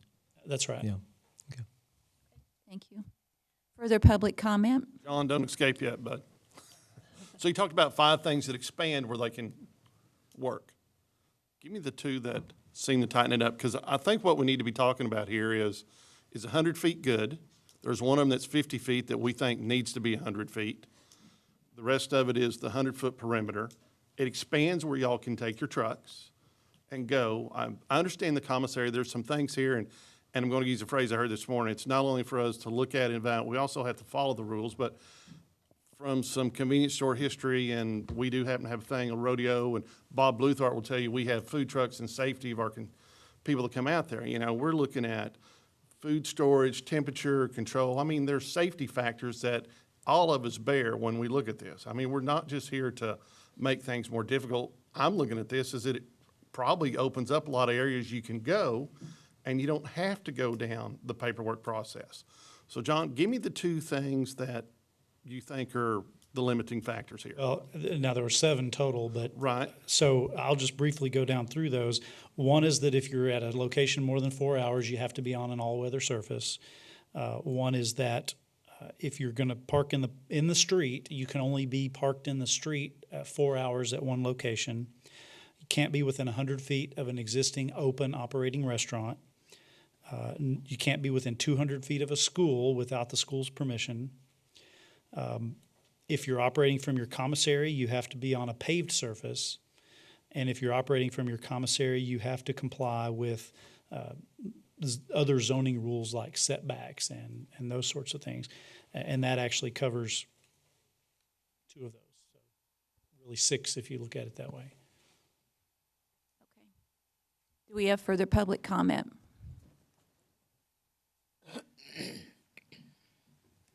Good morning. My name is Carlos Rodriguez. I'm the owner of Cone Ice of San Angelo. We've been here around 10 years. And John had mentioned how restaurants have been good community partners. I wanted to talk about how food trucks are also great community partners. We are a shaved ice truck. Our customers around 7 years old.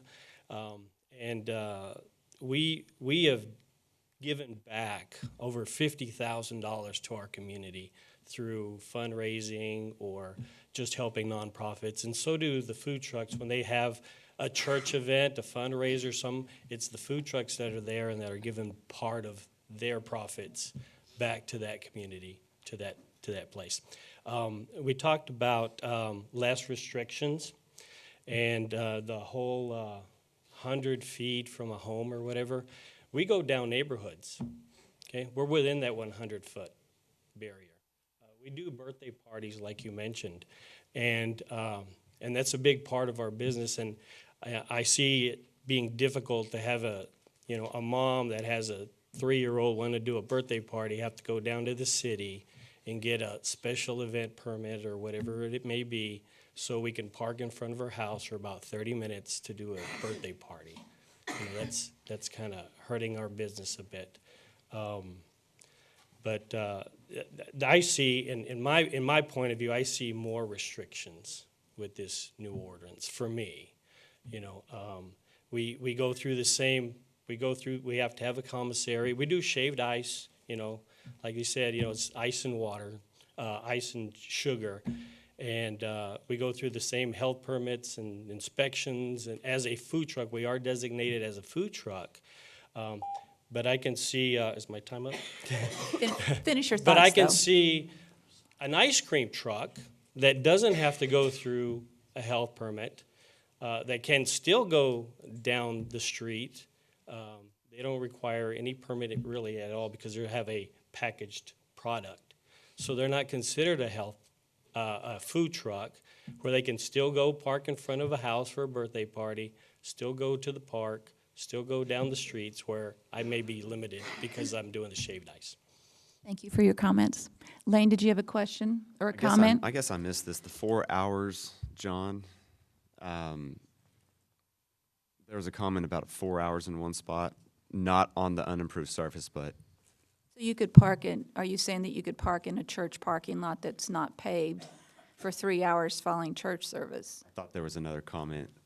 Correct. If, as long as. Not talking about the unimproved surface for more than 4 hours, but was there another comment about just being in a spot for 4 hours? That's only in the street, Right. not on private. On private property, you could be there for up to 3 days. So if a food truck wanted to go park down by the river on a Saturday, if it's more than 4 hours, they're not allowed?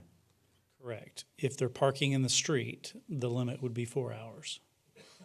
But there could be approved parking areas on the river. And we're looking at that through Carl.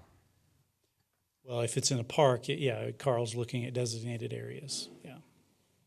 Well, and that river road along the river is technically not a city street, it's technically a park road within a park, and so there are some distinctions there that, yeah, Carl could allow at that location in particular, but on a regular city street, the limit is 4 hours. John, one more to clarify. He indicated that at a birthday party, a mother would have to come get a permit from the city.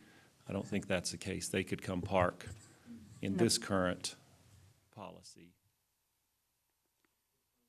Could they park On their driveway? on their driveway or?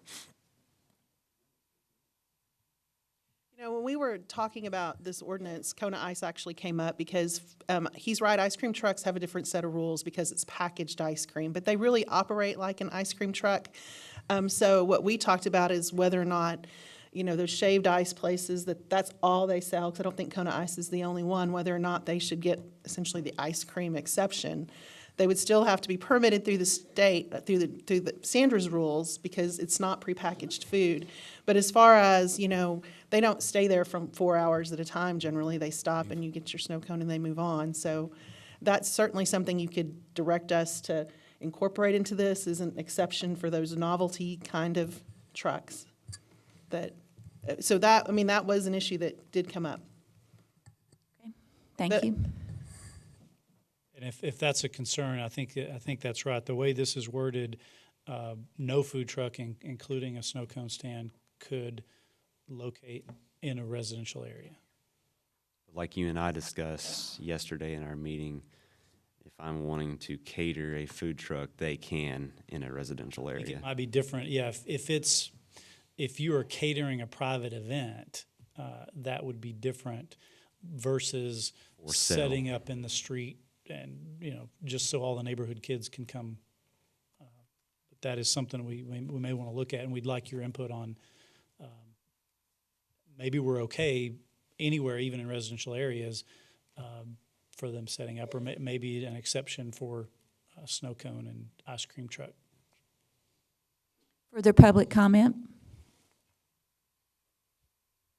Sorry, real quick. So was there already designated areas in parks, or who did you say, Carl, or was going to come up with that, or I guess I missed that. It's okay, he'll come up and address it.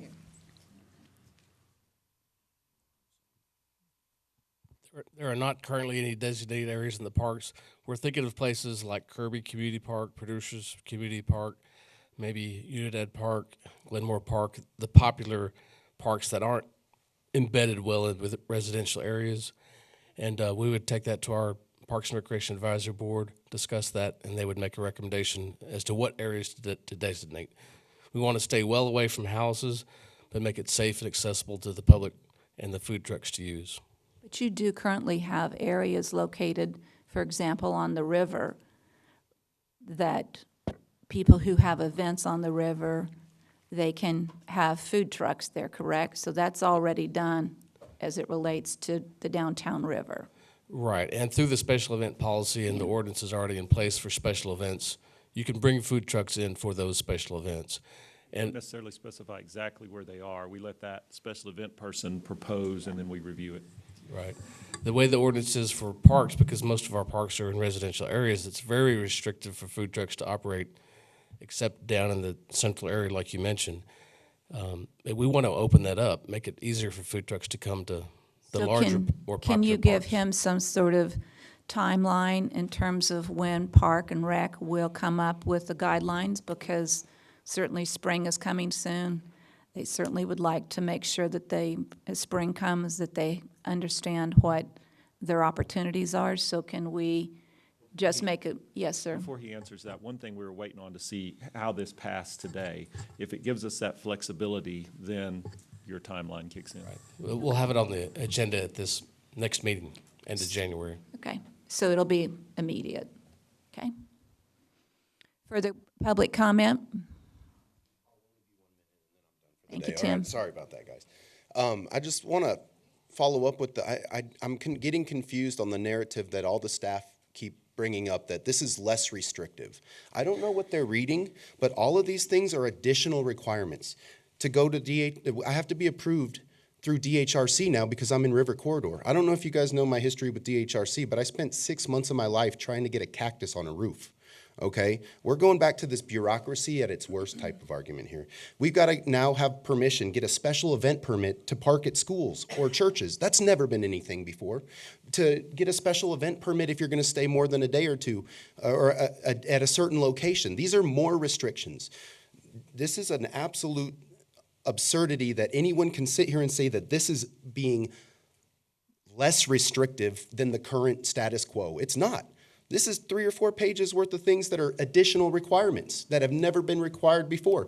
My food truck is 40 foot long by about 18 foot or about 15 foot high, all right? That is a sign that has to go through the DHRC process if you guys are gonna enact some of these things. This has nothing to do with making it easier for food trucks to operate. This has everything to do with trying to get into the situation where we have to start paying for special event permits now for random events we've never had to pay for before. You know, if we pass these kind of things, this 3-day rule, what are the rodeo people gonna do? They're gonna be there for longer than 3 days. You know, why are we gonna make all these random exceptions for every different kind of food truck? The whole point is these commissaries are the supplementary area that these food trucks go. The commissary has every single thing that you need to be operational. All right? It's a simple thing. For 10 years, I've never had anything less than 100% credit score. 100% health department score. This is an overreach. Planning should not be involved in things with wheels.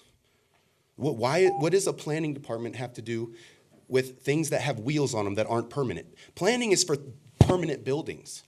Planning is for convention centers to plan that, to plan the way the city streets are plumbed, to the public utilities. They have nothing to do with food trucks.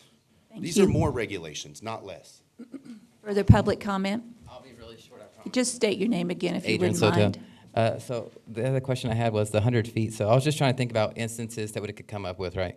So if it was 100 feet within a restaurant, would that mean like no trucks are gonna, I don't operate on Chadburn, but would that mean no trucks can operate on Chadburn within Fuentes, Stangos, and Angry Cactus? Would that eliminate any truck use within any of the bars?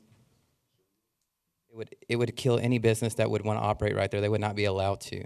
So that would be an issue. Yeah, I think it had, John, go ahead, come up and answer the question. Yeah, we'd have to measure to see if there's any spaces that could fit. But again, under current rules and under these rules, food trucks are not supposed to park across multiple parking spaces. So we'll have to designate some spaces downtown to allow food trucks to do that anyway. And so then if we designate spaces, that could we could decide to overrule this 100 feet if you all decide those specific locations within 100 feet of a restaurant are appropriate. Doesn't that also say during normal operating hours? Yeah, once a restaurant's closed, so if a Yeah, it restaurant doesn't matter. closes at 8, after 8 o'clock, they could locate, That's great. No restaurants close at 8 o'clock. But I understand what you're saying. Or they can get the permission of the restaurant. What's the They can distance get the on? permission, so Right. it's either or, We actually do see a number of the downtown establishments who actively encourage food trucks to come, and so would give that permission. So I wouldn't- Distance door to door on Chadburn from side to side. Yeah, I just looked at measurements for 200 feet, so I'm pretty sure that that would definitely be an issue between those three areas, that you would definitely run into something. The next thing is, I totally am for like the parking spaces on Chadburn or something, but there's nothing there right now, and it's really, you'd have to be in the business to kind of understand. If you're gonna go downtown, you gotta go downtown early because it fills up, right? It's not because you want to. The business isn't there until like 10 o'clock, 1 o'clock in the morning. But if you're gonna get a business, like if you're gonna be down there, you gotta be down there early. And if you're having your food truck 15-foot trailer out into Chadburn, it's too tight already as it is. We're going to need those spaces designated before you really look into doing that. That's just what I would think. You'd fix that issue first, and then you come and say, okay, we've got this issue fixed. Now you can't, only outside that parking area or within that parking area. I think that if you look at the signage downtown right now, it says from 8 a.m. to 6 p.m., you're limited to 3-hour parking. 8 a.m. to 6 a.m., 6 p.m.? Yeah. Okay, what after? I'm talking about after that. That's usually when the trucks are downtown. It's usually the And nighttime. after 6 p.m., there's no limitation in terms of the time frame on parking. Okay.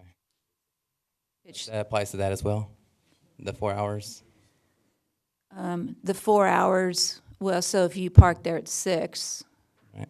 well, there's no limitation to parking after the hour of 6 o'clock. Including with that, that means like I could go there early after 6 o'clock and be there, and it wouldn't be an issue if I was doing business there. That's correct, because you're on permanent surface. Okay. Yes, ma'am, come forward. Please state your name. Hi, I'm Adriana Partita. Me and my husband, we own Adriana's Tropical Snow. Can you talk just a little bit louder and into the microphone? Short. We've been in business for 5 seasons now. We do not go all year long because it's seasonal. It's shaved ice. Who wants it during the freezing weather? So my question is, so since I've been in business for the past 5 years, pretty much my information stays the same. I bought a house last year. I moved, so I had to refill out all the forms. One thing I am very grateful is that it's one stop. I don't mind bringing my trailer out and whatever I got to do, what I got to do, right? I got to feed my family. But this year, I got a whole new packet, again in the mail, also letting me know about this meeting. So do I have to fill out all that information all over again with all the same information that is already in the system that you guys already have? Did you move? No, I already filled out that from last year. So, but I got the same packet again, like if I'm a brand new business. I also was, I think, and Sandra, you can verify this, but even restaurants every year have to fill out the same packet every year. It doesn't matter whether you're a food truck or brick and mortar. Every year, you have to fill out that packet again. So it's not for food trucks only. Any food establishment must do that. And that is correct. And we try to just be consistent because many times that's how we find out that somebody has moved or has a different commissary or new ownership. We don't know that until that application comes in. Even though they're supposed to get a new application with new ownership, oftentimes that doesn't happen. Or the business itself, the corporate business has moved offices somewhere else. So we've got to get that. It's just consistency on our part. So yes, it's not just you guys, it's the fixed establishments as well. Just consistency. Do you have further question or comment?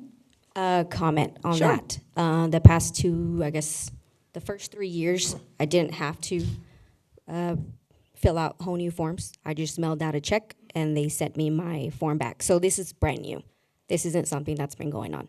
So that's why I had to ask that question. What else? I've been parked on the same spot pretty much every year for the past 3 years. First 2 years, I rented locations. It was a waste. $1,200 on rent for snow cones is a lot. I'm not a restaurant. So therefore, I had to buy a trailer. I said, trailer's gonna be the best way for me. Buy it, pay on it every month, and then it's owned. It's owned. But I have to rent a spot. So for me, my issue is the whole 3 days, 4 days. I'm so confused on that. Having to rent a spot, be somewhere, pay $500, hook up to electricity, which is awesome. So I don't have to have the gasoline going, the generator going, the loudness going, that type of stuff. I don't know if you guys are around food trucks, but that's what they have to do in order to run. And so that's kind of a pain. So for me, having to rent a spot that, is $500, $550 plus electricity, is a lot. And so I would like to stay in my spot as long as possible without having to move and pay rent somewhere else as well. Thank you very much. Further public comment? No further public comment. We have a motion and a second. We've had, yes. I'd like to ask that you make one amendment to the motion. On the enacting language, it states that it'll be effective on and after the date of adoption, and I think that's fine. But because we are looking at some site requirements here, we would like you to direct us essentially to not enforce those requirements for a period of 6 months to allow these folks an opportunity to comply. Okay. Mayor, if I may as well, Lane alluded to it a while ago. We talked about those private parties at a person's home. If they do hire a caterer where they can actually come in and they're only servicing that party itself, then they shouldn't require a permit. And also, they've had a discussion about the shaved ice. I really do feel that that's kind of that ice cream type of a deal as well, where there should be at least an exception on that as well.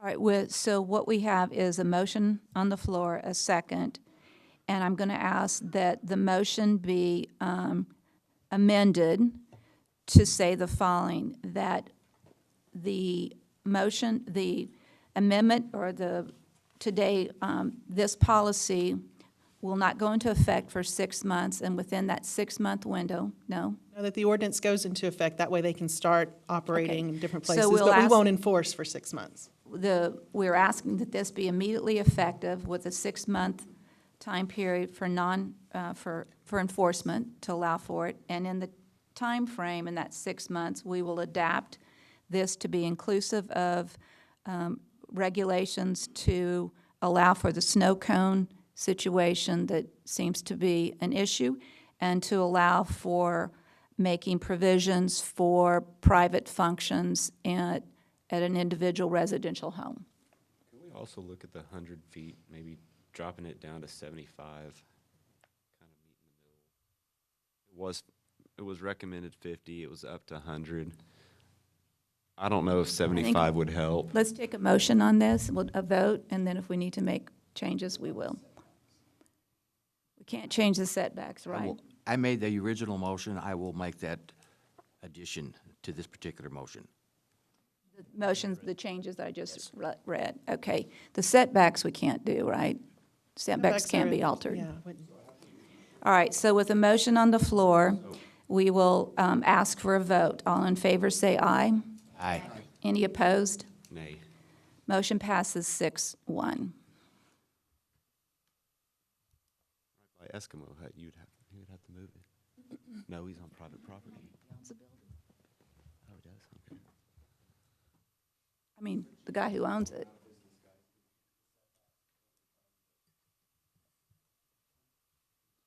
All right, we'll move on to item B in the regular agenda. It is the first reading and public hearing of an ordinance approving case Z18-21, a rezoning from the general commercial, heavy commercial, CG/CH zoning district and the single-family residential RS1 zoning district to the neighborhood commercial CN zoning district located at 909 West Beauregard.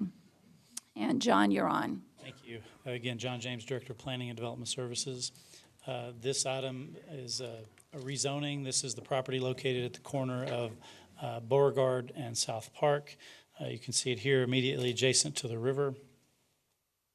The current zoning you'll see is mostly CGCH, which allows heavy commercial type activities, but the back portion of the property is zoned residential. And so this does a couple of things. It rezones the part of the property that's residential to commercial, so the entire site can be developed as part of a commercial redevelopment. But it also takes the heavy commercial zoning off of the property and rezones it to a neighborhood commercial, which we think is it's number one, it's consistent with the city's comprehensive plan, but it also makes more sense given the proximity of a park across the street, residential immediately adjacent. We think the neighborhood commercial is more appropriate, and that is what the applicant is requesting.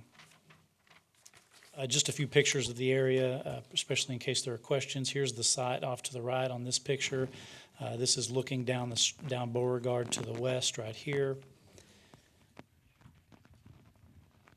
Looking across the street again to the park immediately across the street.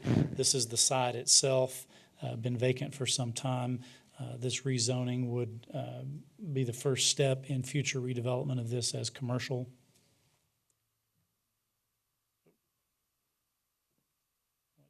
There's a couple more pictures of the site. Behind this fence is the residential off to the right of the screen there. So some of the reasons that we looked at and the Planning Commission looked at for why this is appropriate, the rezoning is consistent with the neighborhood center planning designation within the city's comprehensive plan. We think it's compatible with the surrounding area. Beauregard is a commercial corridor. Again, it's already commercial zoning, but the existing zoning would allow heavy commercial kinds of activities. This would limit it to retail, office, and restaurant-type uses. I will add, well, we sent out our notifications. We received 2 in favor, 0 in opposition. I will say that we've heard some opposition from surrounding property owners, but as we discussed with them, it's not so much opposition to this particular rezoning. The neighborhood commercial rezoning I don't think isn't a problem with the surrounding neighbors that we've heard concerns from. I think their concerns are what the future development of this site might be. As they've heard, we've heard the possibility of mini storage on that site. In order to do mini storage on that site, they would have to come back for either a conditional use or a planned development approval. So to the extent that that's a concern raised by the neighbors, that's really not part of what we're looking at today. That'll have to come back for some future approval. Repeat that again. If in order to do mini storage on this site, it would require an additional step, either a conditional use approval from the Planning Commission or a planned development rezoning that would come to you all. And so the concerns that we've heard thus far from the surrounding property owners are with that potential use of the site of mini storage. But this zoning would allow, it changes it to the commercial that it would need for that, but that extra step would also still be needed. So you're saying with this approval that a mini storage facility would not be able to be put on that property with this zoning change? Not without an additional step to come back to you all or the Planning Commission, correct. And so of the folks that we've heard from surrounding that have expressed some opposition to this, basically what we told them to do was save your opposition till they come back, if in fact they come back requesting mini storage, that this rezoning really doesn't affect those properties. And I think from what I've heard, that has addressed their concern, and I don't believe there's any opposition at this point to this particular case. There may be if that property owner comes back in the future for that second step. Do I have questions, comments, issues, challenges? I've seen the anything. designs. Harry moved to be approved as presented. Well, second. Second with Lane. I've seen the designs for what's intended, and be careful on mini storage. It's not what we think. Sure. But yeah. But again, you're not approving, I mean, the Right. discussion really isn't about mini storage, it's about the actual rezoning, that's what it is. Okay. A motion and a second. Do we have public comment? Steve? Good morning. Thank you. My name is Steve Eustace, and I represent the ownership of the property, which is the late Dr. Dotson's family, and it's managed by the First Financial Trust. Let me just give you a quick history of the property. This property was long owned since the 30s by the same ownership that owned the house immediately south. That was where the Dotson family was. It's kind of interesting. We don't have the overhead of the property itself, but approximately 55% of that lot is a straight slope down to the river. And we've had a lot of problems with vagrants, and it really needs cleaning up. So, and of course, the building that's there now is not a very nice building, and we certainly plan to tear that down. It's interesting, we have it under contract to Rob Watkins and his family. They own and live in the house immediately south that used to be the Dotsons. So it's kind of coming back together. It's an ideal situation, number one, to get that lower area cleaned up and safety installed in that area. And whatever they do on the usable part at the top will certainly be something that's not going to be detrimental to the neighborhood because they live right there. So we're excited about that. We will be coming back for a PD. And John did mention mini storage, but before you hear the PD, just kind of get out of your mind a mini storage building with overhead doors. This is a classy thing. You probably wouldn't even know it was mini storage. So really excited about, getting that eyesore cleaned up from the city. So this is just a change to CN. That's 2 steps down below what it's zoned now, and I think it's certainly what needs to happen, and that's what the comprehensive plan calls for. So thank you. I'll answer any questions if you have any. Do I have questions from council on any item? Any concerns on this issue? With no questions from council, any further public comment? With no further public comment, we have a motion and a second, and we'll take a vote. All in favor, say aye. Aye. Any opposed? Motion passes 7-0. Item C, first reading and public hearing of an ordinance approving case Z18-22, a rezoning from the single-family residential zoning district to the two-family residential zoning district located at 701-721 West 15th Street. Thank you. Again, John James, Director of Planning and Development Services. This is a request. There's a property owner that owns one of these lots that has requested to go from RS1, which is single-family zoning, to RS2, which would allow two-family duplexes. As we looked at the whole surrounding area, and you'll see on the zoning map in just a second, this is all commercial down here, and this is all single-family.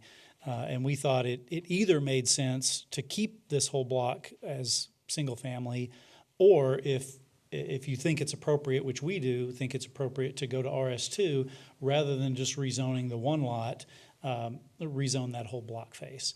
And so that's what we're recommending, is not just the property being requested, but that entire block face. As you can see, most of which is vacant, although there are a couple of houses there already. Here's the zoning. Again, you can see the large area of commercial transitioning to this neighborhood here. And what you can see right here, there's already one RS2 zoning on this next block. And at that time, only that one was rezoned.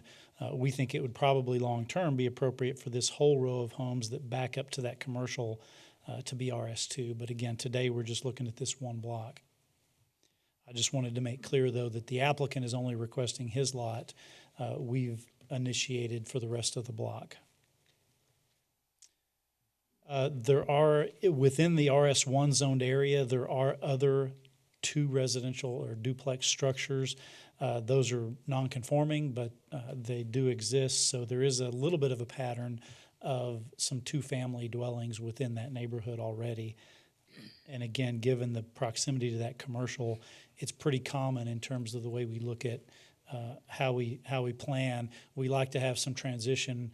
Not a lot of people like necessarily a single-family home being right up next to commercial. So something like either apartments or duplexes often makes sense as that transition area between commercial and the true single-family part of the neighborhood. Just some pictures of the area. The subject area is over here to the right, and then on this picture it's off to the left, so it's looking both ways down that street. This is the subject property that was requested, but again, we're including the entire block face. Again, just a few more pictures of the area.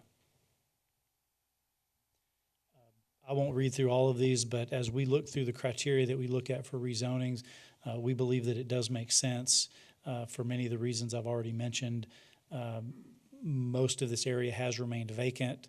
We believe part of the reason that might be vacant is because of that relative undesirability of being backed up to commercial, and something like rental properties with duplexes might be a development type that would get those properties developed in the community. We did send out our notifications. We received 2 responses in favor and none in opposition. And staff does recommend approval, as did the Planning Commission unanimously. I'd be happy to answer any questions. Lucy, would you like to comment? Yes, ma'am. I drove by there yesterday and saw the property. Plus, also, there was a lot of abandoned homes across the street from there. And this property hasn't been developed, like you said, in over 35 years. So I would definitely like something to happen in that area. I think it's good for that neighborhood. So I move to approve as presented. Second. Any public comment? With no public comment, we'll take a vote. All in favor of approving item C, please say aye. Aye. Any opposed? Motion passes 7-0. Item D, consider awarding RFB ES 0319 2019 annual seal coat project to Fuquay Incorporated in the amount of $3,656,081.43 and authorizing the city manager to execute any related documents. Good morning. Before we get started, I'd like to introduce one of our project engineers, Mitchell Gatlin. Mitchell will be presenting this project today. He'll also be managing the 2019 seal coat project. Thank you.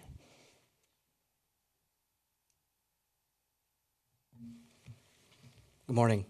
As Russell said, I'm Mitchell Gatlin. So what is seal coat? Seal coat is just a thin layer of asphalt and rock that will seal the roadway and prevent water from infiltrating under it and damaging the roadway further. It's just a preventative measure that is not intended to improve the ride quality of the roadway.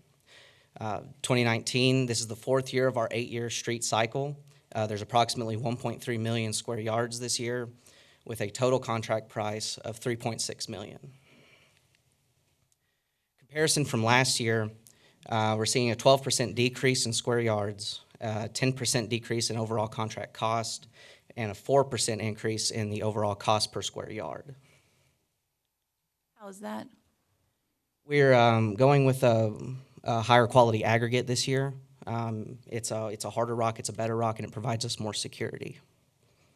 I know the last seal coat project that we had on Bird Street, there were lots of questions and concerns with the application and the quality of work that was being done, and many residents contacted, I know myself, but I think Harry received huge amounts of concerns and questions. So saying that we're going to use this larger aggregate, is this going to solve the questions and concerns and problems we had on this last seal coat project? Well, we do try to watch when we get those concerns from citizens. We do get those calls, and we do send the contractor out there and try to work with the contractor and make sure that we're staying on top of the quality, making sure we're getting a good product for the citizens. This isn't a larger product, a larger aggregate. It's just it's a harder rock, and so it's just it doesn't crush, doesn't have the propensity to crush into powder, and so we don't lose as much. I think the concerns, Harry helped me on this one.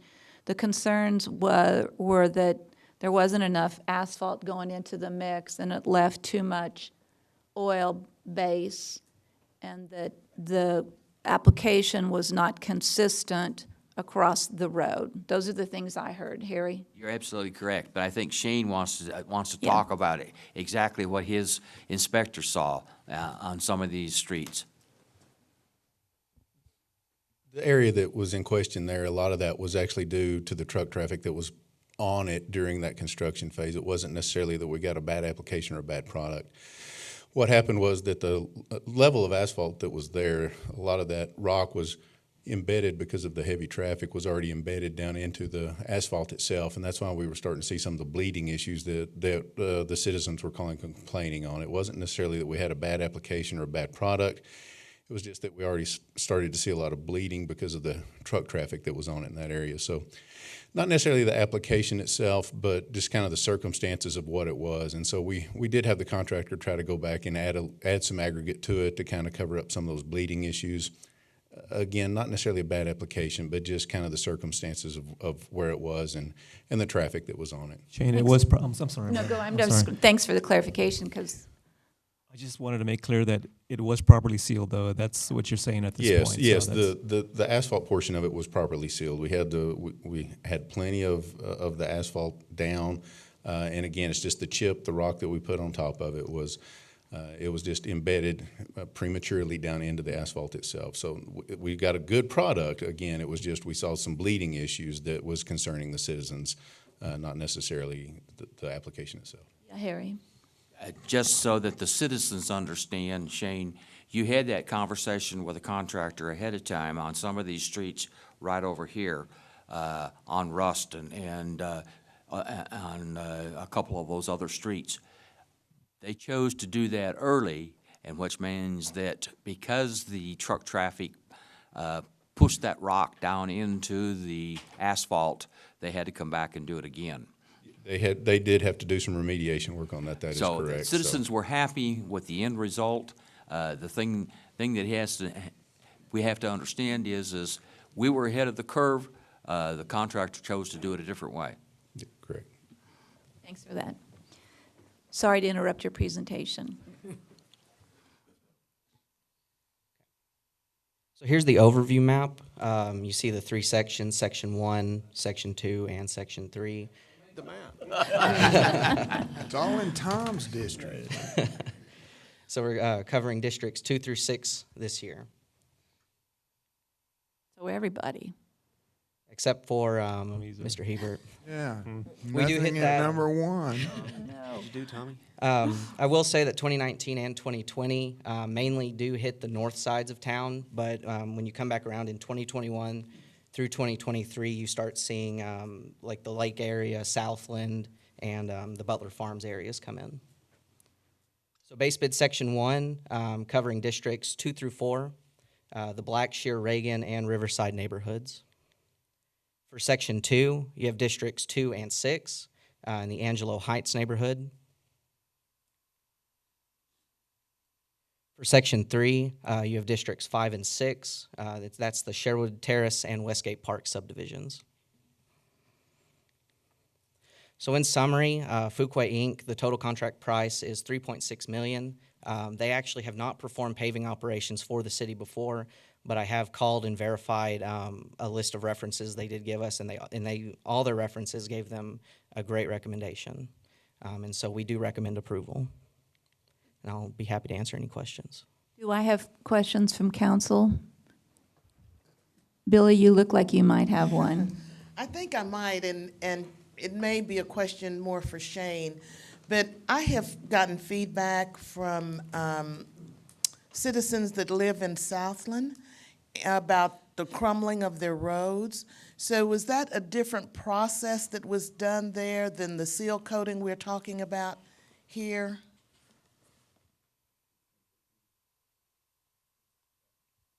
Right, so I think what you're referring to is the 2013 project that we had. We did have a failure that year, but it was more than just in the Southland area. It was across the entire project, which encompassed, all the way over into the east side of town. And that project, we did settle on a lawsuit last year, and that's why, large part why we did more last year was part of that settlement. And we had more funds available from that to be able to do more, so we're doing a little less this year because of that. Okay. And it was due to the softer rock. It was part of the failure from the 2013 project. So the streets that had issues from that 2013, they just have to get in line to get that addressed? Well, with that settlement, we were able to address some of those streets, but we weren't able to address all of the streets. So we did go back and hit those again last year, but we, like I said, we didn't get the entire dollar amount back from 2013. So we did get an X amount of dollars back last year, and so we were able to do a large portion of it, but it didn't hit most of the Southland area, honestly. So how did you assess which one, since you couldn't redo all of the streets that were impacted, how did you assess which ones to do? Well, so to be more cost effective, we tried to stay as close to last year's project area.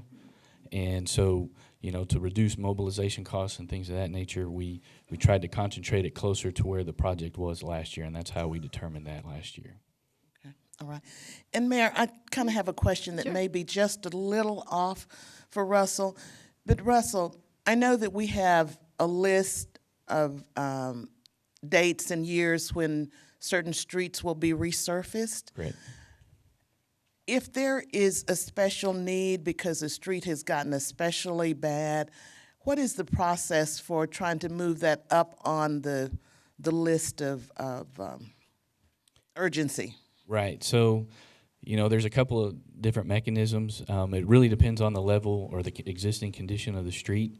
Not all the time, like Mitchell started off with, is that this is not to improve the actual ride quality of the street. This is a maintenance measure.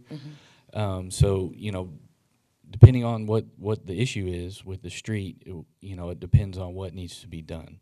So, if we need to move it up and put it into our capital improvement plan, we can do that, because that plan is flexible.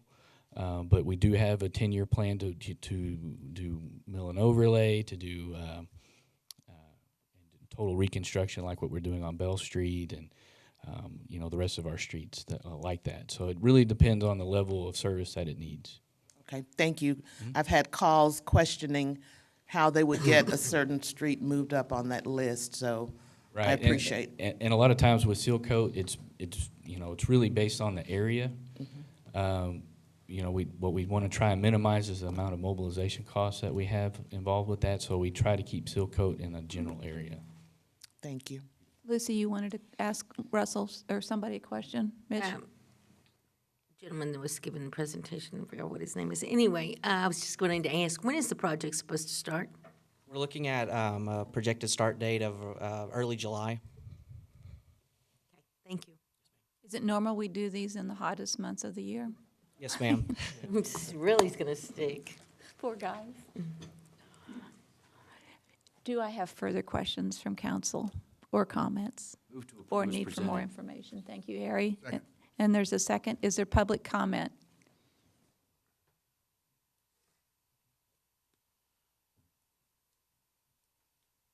Steve Hampton. Yes, the bill for this is quite high, and yet it was supposed to be going down because of the Benedetti machine, and we haven't heard a report on the Benedetti machine and what. If we're not going to use it, are we going to sell it back? Further public comment? Do we need to? No, we'll come back and actually inform the public on what we're doing with the Benedetti machine. But again, we're talking about seal coat right now. Okay.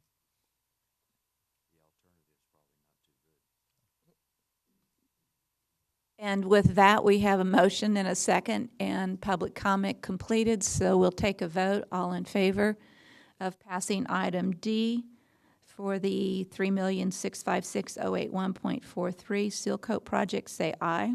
Aye. Any opposed? Motion passes 7-0. Item E, oh, wait a minute. I was asked if we could take a 5-minute break.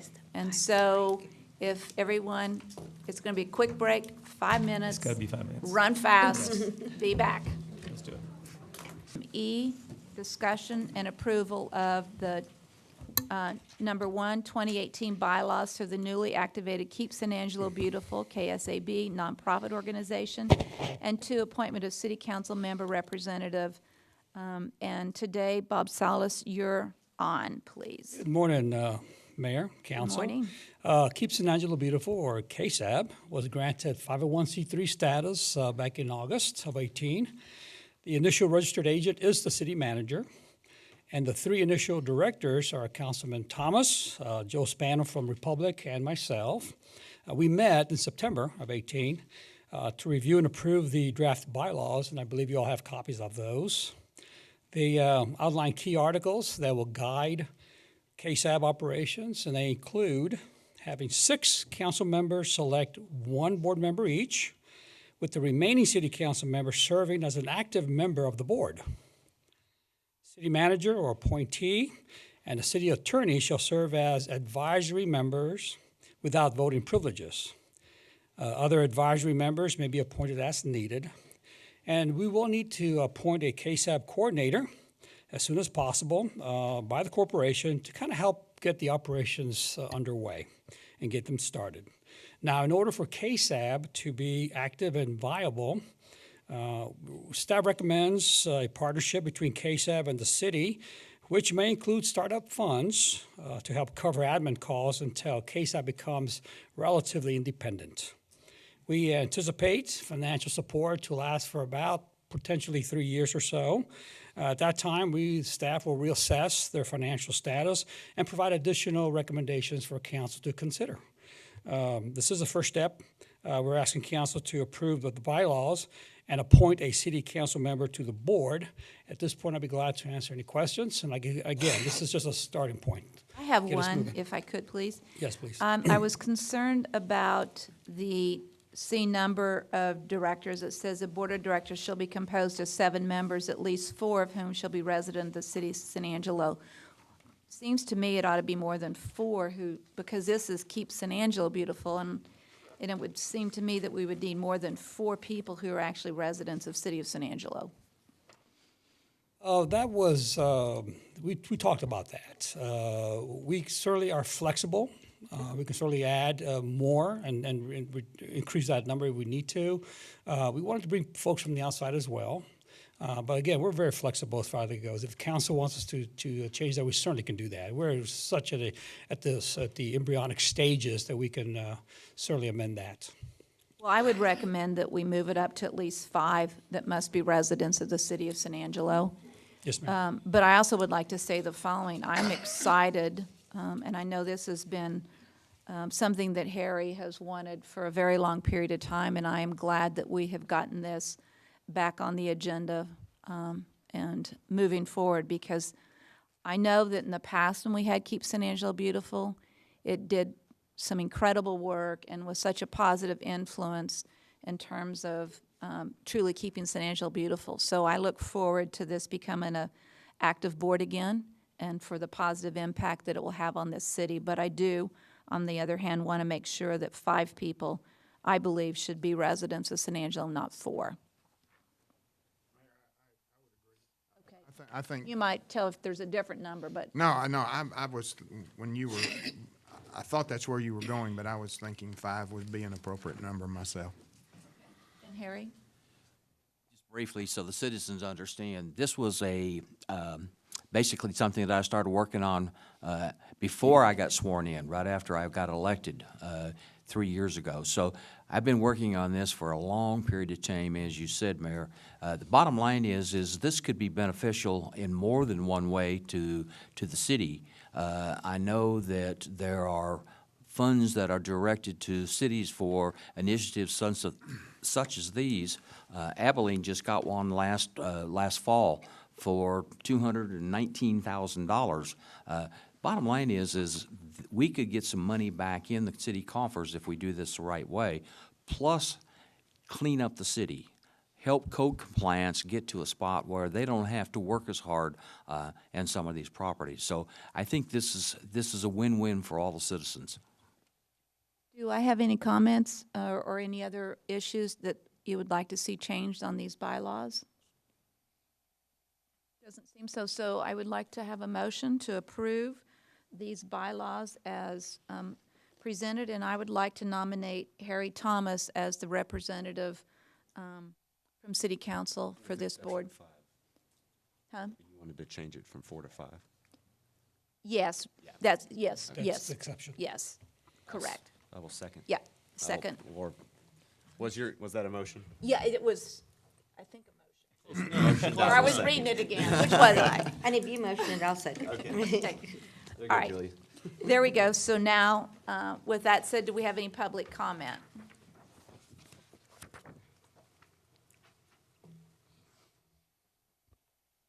Steve Hampton, I'm very pleased to hear that Harry's been involved with this. I think it's an excellent program. I have served on it before. I would like to volunteer if to be one of those 5, if you so see it to your benefit.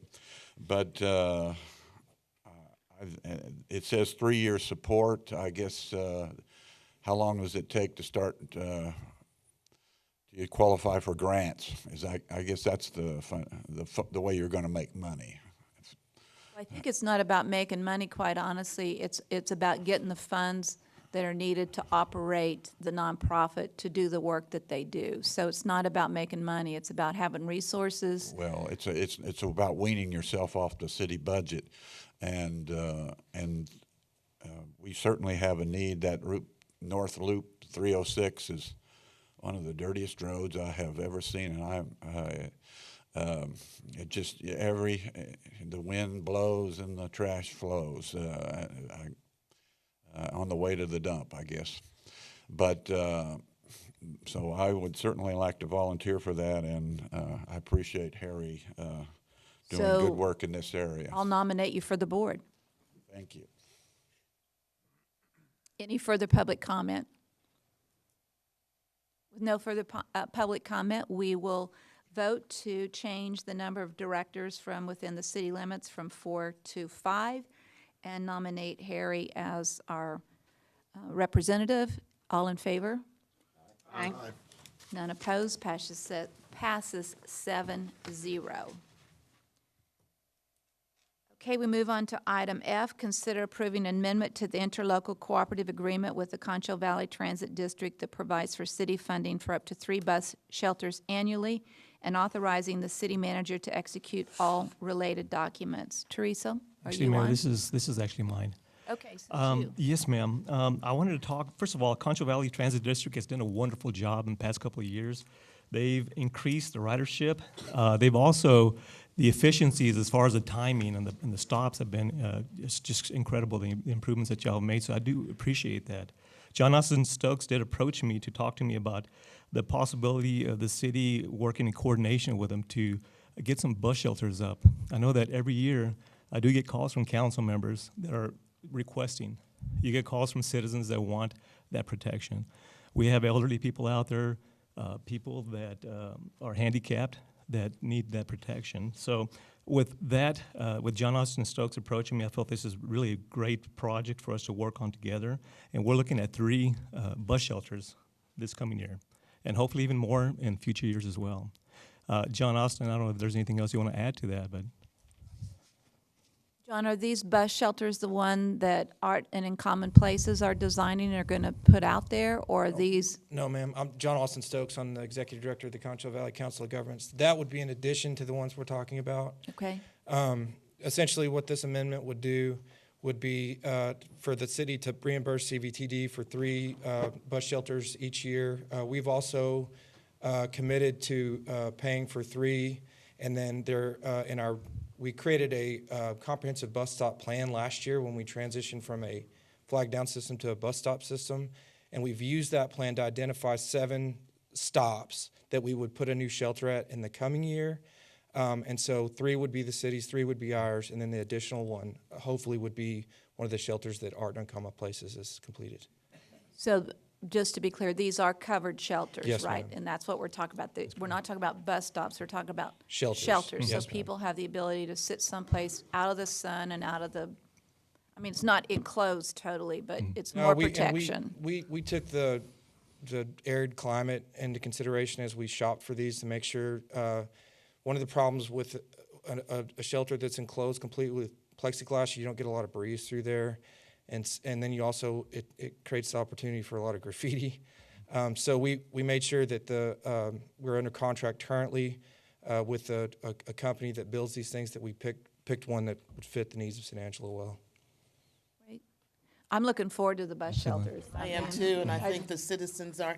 John, can you share where the 7 are proposed to be at this time? Yes, ma'am, with the caveat that, so as I said, when we created this comprehensive bus stop plan, one of the things that we really wanted to ensure is that we were putting bus stops in based on frequency, but then also that they were going to be Title VI compliant and also ADA compliant. So these shelters, these shelter sites that we've identified are in that vein. We've used that methodology. But that being said, weather, accidents, as we all know, our annex down at the depot was run into, things like that can come up, and these are all open to change. But here's the 7 that we've identified. Sitel, which is West Loop 306, Community Hospital, the 7-Eleven on South Bryant and Ben Ficklin, Howard College, Library North Branch, which is North Chadbourne and West 30th, HEB South on Sherwood Way, and the Home Depot. And then it's a 3-year plan. We've got 2 additional years on top of that where we've identified 3 in the outlying years as well. Were there any on North Chadbourne? No, ma'am, not at this time. Are there ones? Yes, ma'am. Actually, Library North. North Branch. Yes. Okay. And this, again, is based off ridership. It's 90% frequency. So Okay. we wanted to make sure that we were putting in shelters and stops at the places that were being used the most. Okay, Billy, I think you have a comment. So nothing on North MLK? Let me see if, no, ma'am, not on this list that I have. That's something that we can discuss. Right, because one of the things is the soup kitchen, the Wesley Trinity Soup Kitchen on 18th. They have a lot of traffic in that area, and I've heard, even though that's Lucy's district, I've heard specific complaints that there's no shelter there at the bus stop across from the soup kitchen. So one of the things that you have on the handout before you, we take into account the feedback we get from our ridership, and they generally say 3 things, and they all cost money, of course. And the first is that there aren't sufficient shelters, and secondly, that our hours are not long enough during the day. They wish that the bus service would continue into the evening, and lastly, that we would be more frequent. Right now, we're on hour loops. They wish that we would run every 30 minutes. Of these things, probably the, so to speak, lowest hanging fruit are these shelters. We will look at the numbers and make sure that the soup kitchen, if it is, and I'm assuming it's not based on the data that we collect, and we've got some pretty good data, hasn't made it to the top of the list. But if we can reevaluate that and make sure that that's in consideration, and if the data supports it, we absolutely would make that happen. Would it be possible, I know we have a meeting at the Transit Department tomorrow, would it be convenient for you to maybe have some of those figures? Yeah, sure. So that I could respond to questions I may get? Yes, ma'am. So I brought reinforcements with me. I got Ryan Herrera, who's our operations manager, and then Jeff York, who's our assistant general manager. And so they're taking notes. Okay. And we'll absolutely be willing to provide a better answer on that. John Austin, I haven't seen him write a single thing down that you said a while ago, so I just pulled out his pen. Lucy, I think Lucy had a comment. I just have a question. Out of curiosity, how many bus stops do we have in the city? Wow. For the people out there, the answer was 108. Is that correct? Okay. 108. We've grown quite a bit since inheriting the city's urban portion of the services in 2007. Our annual budget now for the entire system, which serves 12 counties, is about $6 million a year. Of that, a little over 60% goes to urban, and we provide ridership to 20,000 passengers each month. So it's a lot bigger than people realize. 12 counties. I mean, I think just saying 12 counties blows your mind away. It's a lot. Well, I want to repeat those 2 things that Daniel said earlier. One is that you've raised the timeliness of the the routes. So they're very accurate. So if it says you're going to be there at 10:10, it's there at 10:10. So that accuracy has improved. Yes, ma'am. And the fact that the ridership has improved is significant. That's so positive. Yes, ma'am. Since you brought it up, yeah. So, and credit to these guys. Our on-time performance hovers around 99%, which is extremely, which is significantly above the industry standard. And then over the last several months, comparing year over year, our ridership's increased over 20%, 25% if you look at the entire system. So they're really doing a fantastic job. Congratulations. I think that's one of the quality of life issues we want to know about. Mm-hmm. Thank you. Mayor, it is our recommendation that City Council approve this agreement or the amendment to the agreement, and that's to provide 3 shelters per year. And for the future, every year we'll be looking at doing the same, as well as the Concho Valley Transit District. So it is a recommendation to move forward with this. So moved. Second. With that, public comment. No public comment. We'll take a vote. All in favor, say aye. Aye. Any opposed? With none opposed, motion passes 7-0. Item G, consider ratifying a resolution by the COSA DC Board authorizing the President to negotiate and execute Task Order Number 3 to Professional Services Agreement RFQ DC-02-17 with Park Hill Smith and Cooper Incorporated in a sum not to exceed $15,000 to perform professional engineering and surveying services for revised final plat relating to Phase 2 and Phase 11.2 of the San Angelo Business and Industrial Park, subject to approval of the City Council. Bob, you're on. Thank you. Bob Schneeman with the city's Economic Development Department. We have a contract with Park Hill Smith and Cooper to do all the design, infrastructure design for Phase 2 of the industrial park. This is what we're considering now Phase 2.2. And council may recall that we sold 52 acres of property to AEP, and they were on a very aggressive construction schedule. They're now in their building, and they've got their certificate of occupancy, and everything is finished relative to them.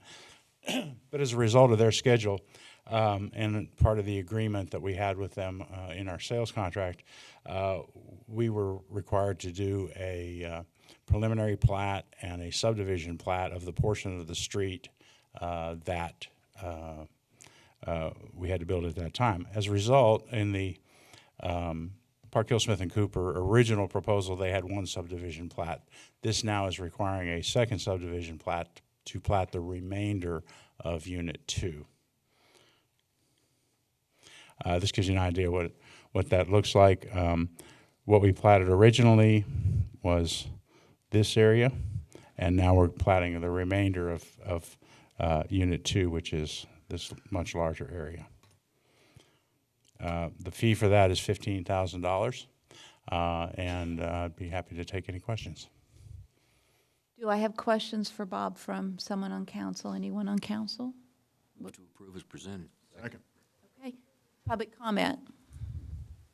With no public comment, we'll take a vote. All in favor, say aye. Aye. With any noes, motion passes 7-0. Thank you, Bob. Item H, update presentation regarding the recently completed property appraisal report of property at the San Angelo Business and Industrial Park by Stribling Probant Appraisal. And you're on again, Bob, or Robert. Bob is fine. My mother called me Robert when I was in trouble. Yeah. We had an appraisal done back in 2014, and at that time, and that's the basis that we've used up to now for selling parcels at the industrial park. For under 5 acres, that appraisal recommended $29,000 per acre, and for over 5 acres, $25,000 per acre. And then, of course, when we got to a parcel the size of AEP at 52 acres, I think we actually went to $23,000 an acre for that. It was a $1.2 million sale at any rate.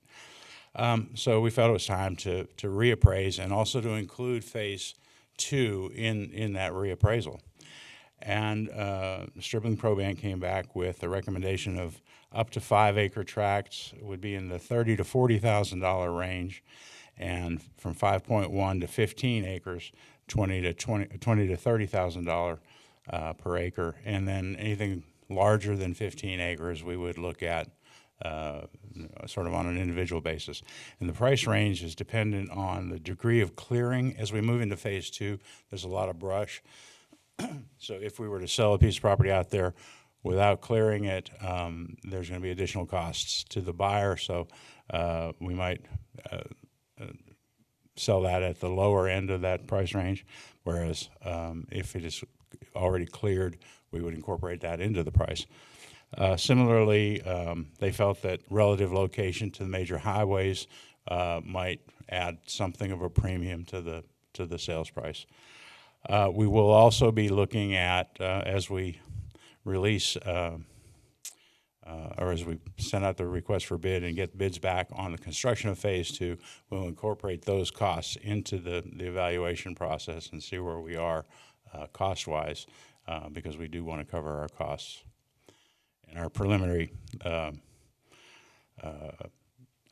evaluation is that these prices, the prices in this range would cover those costs, but we need a final number on the construction. Be happy to take any questions. Any questions for Bob? Yes, Tommy?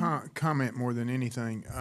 When I did serve on the Development Corporation, I had one of our well-respected developers in town that has done lots of commercial business outside of San Angelo in helping clients identify and acquire industrial business locations in business parks and industrial parks.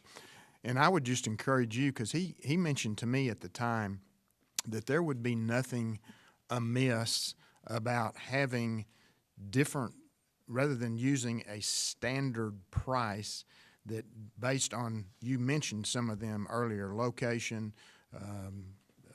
required infrastructure, any topographical work, anything like that, that we could, what he said to me was, you're not charging enough per acre out there. He said, you find a park like that, and he said, it doesn't really matter that this is not in Dallas or in Houston. He said, you guys aren't charging enough per acre. So I would encourage you all to make sure, we're not out to, just, I'll say, take advantage of the buyer, but this is also, it's a business proposition as well. So I would encourage y'all to look at that whenever you are looking to sell those tracts. Tommy, I appreciate so much your comments, but I also want to say we've had this industrial park for a very long period of time, of which it was pretty empty for a very long period of time. So I think your comments going forward are very valid and very important. And I'm glad that we were able to start getting people out there so that it has become a more valuable asset other than what was an empty industrial park for years. It's almost one of those things, Mayor, that when we raised the price, the activity began to occur. How counterintuitive is that? But, when we started... When the oil price went up, too? Actually, it started before that, Mayor. Teasing. I know. But still, you all, and I think it's been due in no small part to your efforts, Bob, what has happened out there. So thank you. And just to follow up with that, the one thing that we did ask, one of the things that was happening with comparative appraisals is we were our own worst enemy. Everything in the area was selling for the price that we were selling it at. So we did ask on this one that they expand and take the whole city into consideration, similar properties. So this appraisal is based on a citywide appraisal rather than just in the immediate vicinity of the industrial park. And with all appraisals, there's flexibility depending on customer. Correct. Et cetera, et cetera. So. Yeah, and I do want to summarize what Tommy said. Double the price, double the business. So let's get that price up, okay? Sir. I'm just Mayor. kidding. I'm just kidding. More than happy Yeah. to. Billy, yes, please. I just wanted to ask Bob if we have any potential buyers that are looking at us right now, or looking at the industrial park. The answer is yes. Yes, we have 3 that would probably take up almost everything we have developed right now. Not in the phase 2, In phase 1. in phase 1? Correct. Okay, all right. How likely are those to move forward? Of course, you never know for sure, but I would say all three are quite likely. Time will tell, prices tell, economy tells. With that said, okay, we've had a motion and a second. Public comment. This is just Yeah, we didn't we don't. need a motion on this We're one. just This is reading. informative. We're just reading. Moving on. Okay. Okay, we'll go on to item I, which is an update on sales tax revenue performance.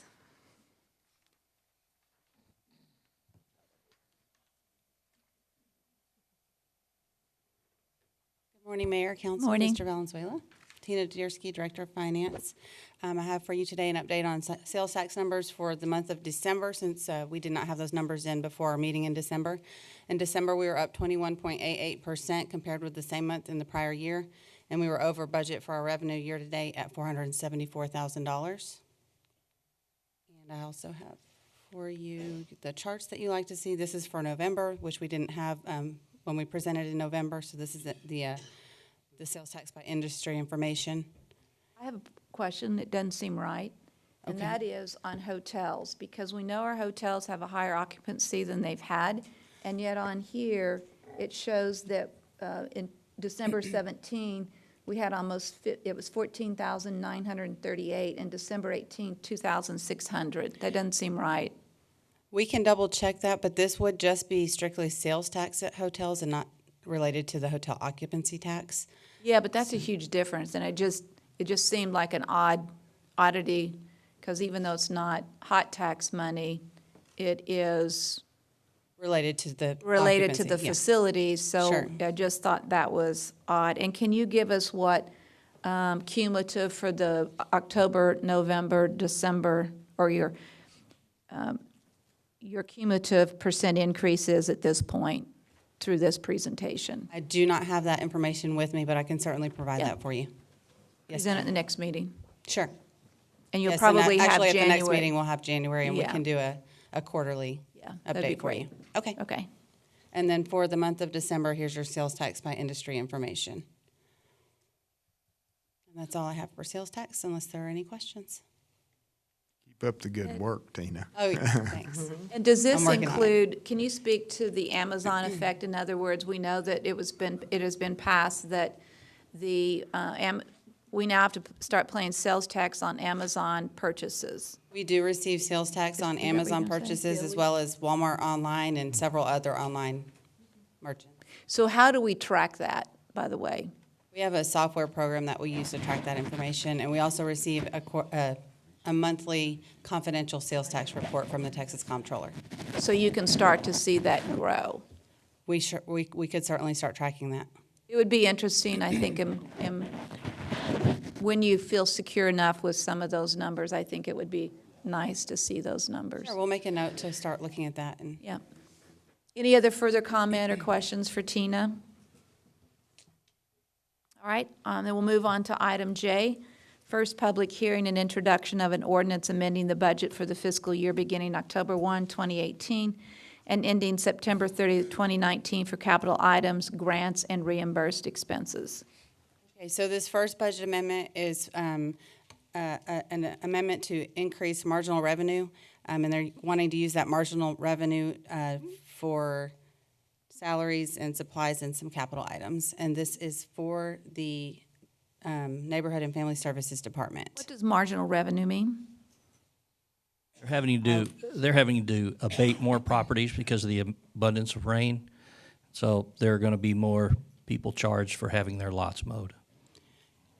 So That it's creates a revenue dis- that they didn't expect to receive in their original budget, and so they're wanting to increase that revenue budget because of those additional services that we're going to be providing, and use that marginal revenue or the increase in the revenue to fund these. I want us to be very projects. cautious about that mowing situation because of the following. Number one, I have received many complaints about the bills for mowing people's properties because, combination of things, people don't understand that, number one, you get a letter at the beginning of the year, and that says, well, this property on this date, we had to mow it.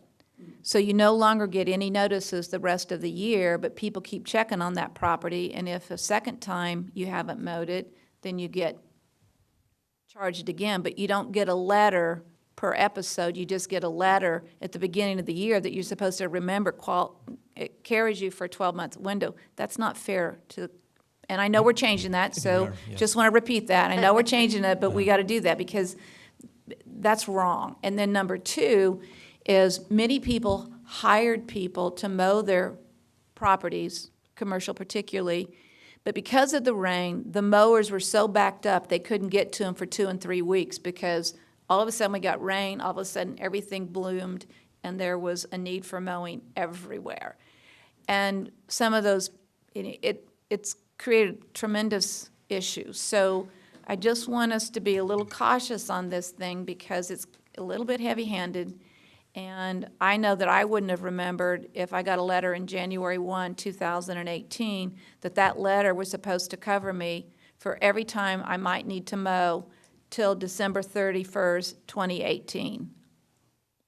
Marion, as you mentioned, the process has changed now. So now we're sending. Talk about that. Absolutely. We'll be sending a letter actually before we do any type of work on a property. The letter will go out just to notify them and let them know as well. If they hire a contractor, somebody to come in and do the work, they or the contractor can absolutely contact our office and we'll give that extension, especially during times of heavy rain. So we have addressed that process and we have made changes to it. Thank you. Okay. Are we ready to move on to the next? Okay. So this next budget amendment is related to the Concho Avenue Improvements Project. And this is to budget for the revenue for the Tech Stock grant and the expenditures associated with that as well for $597,000. We have the budget amendment for the Development Corporation funding a portion of the Airport Business Park planning for the master plan. The Development Corporation is planning to fund almost $121,000 of that part that is not allowable through the other funding mechanisms. And again, the Development Corporation here is funding some improvements at the U.S. Customs and Border Patrol facility out at the airport, and that amount is $49,000.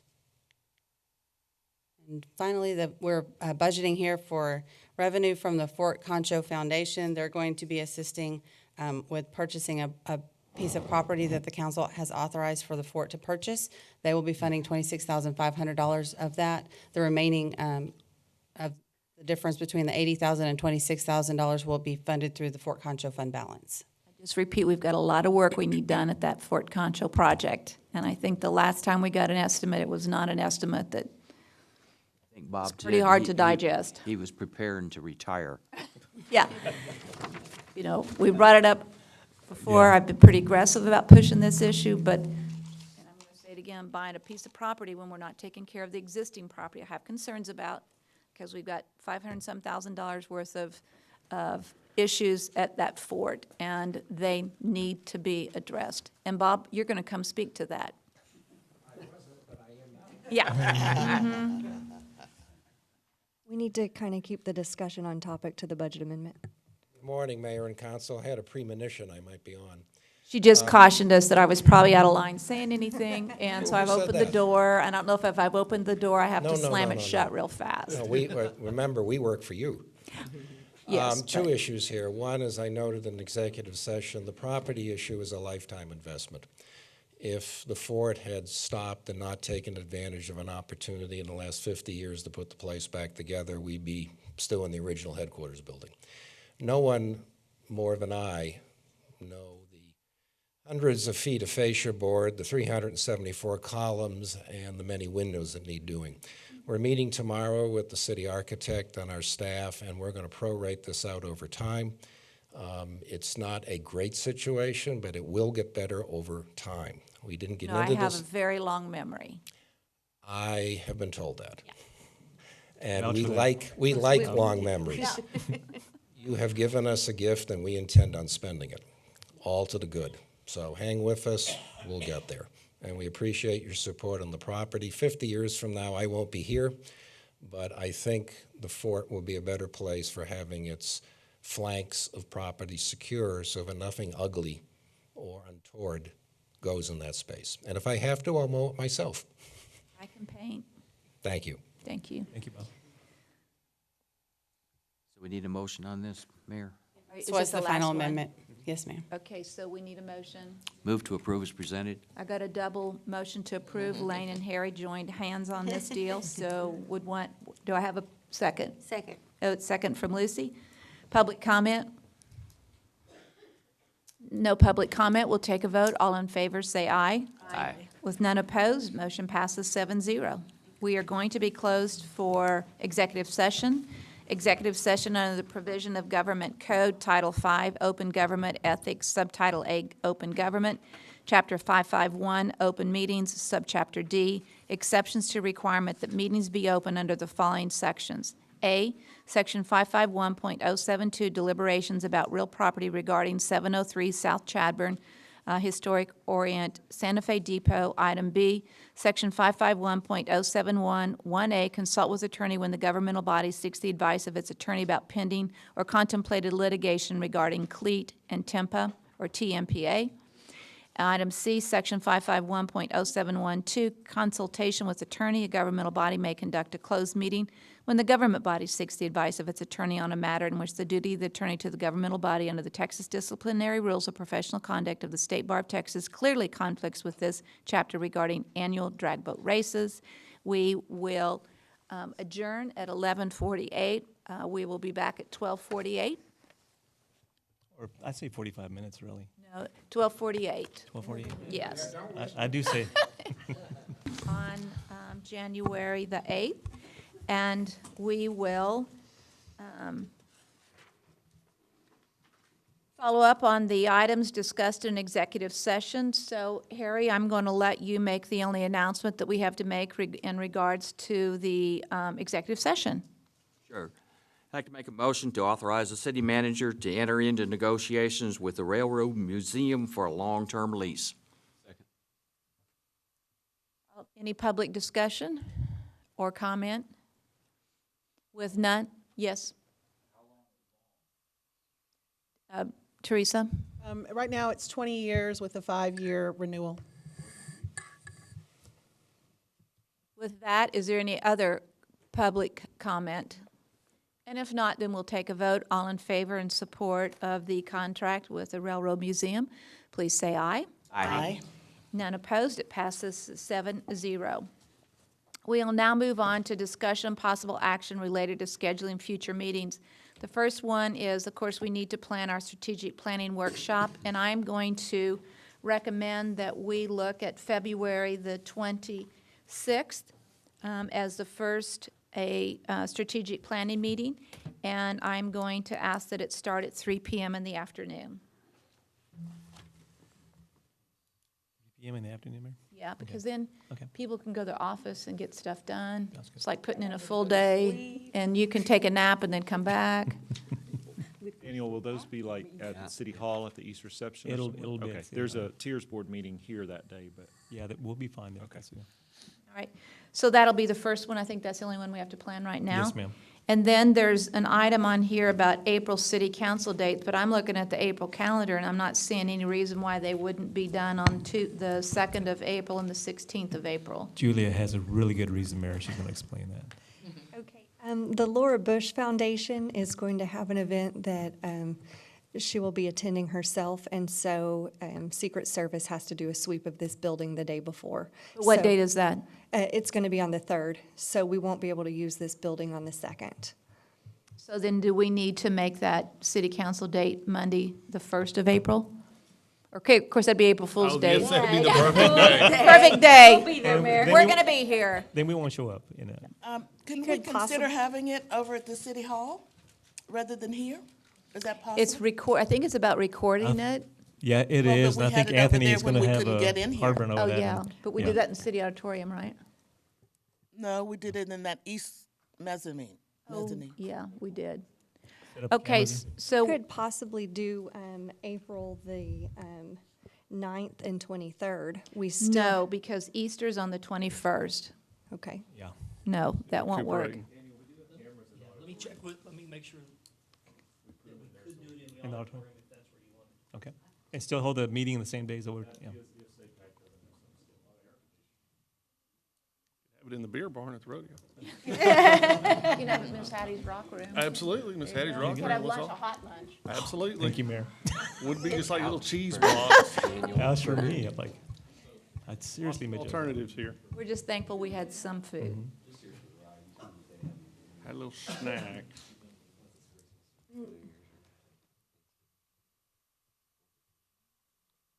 We need to record the back table. I just want to know what they say all the time.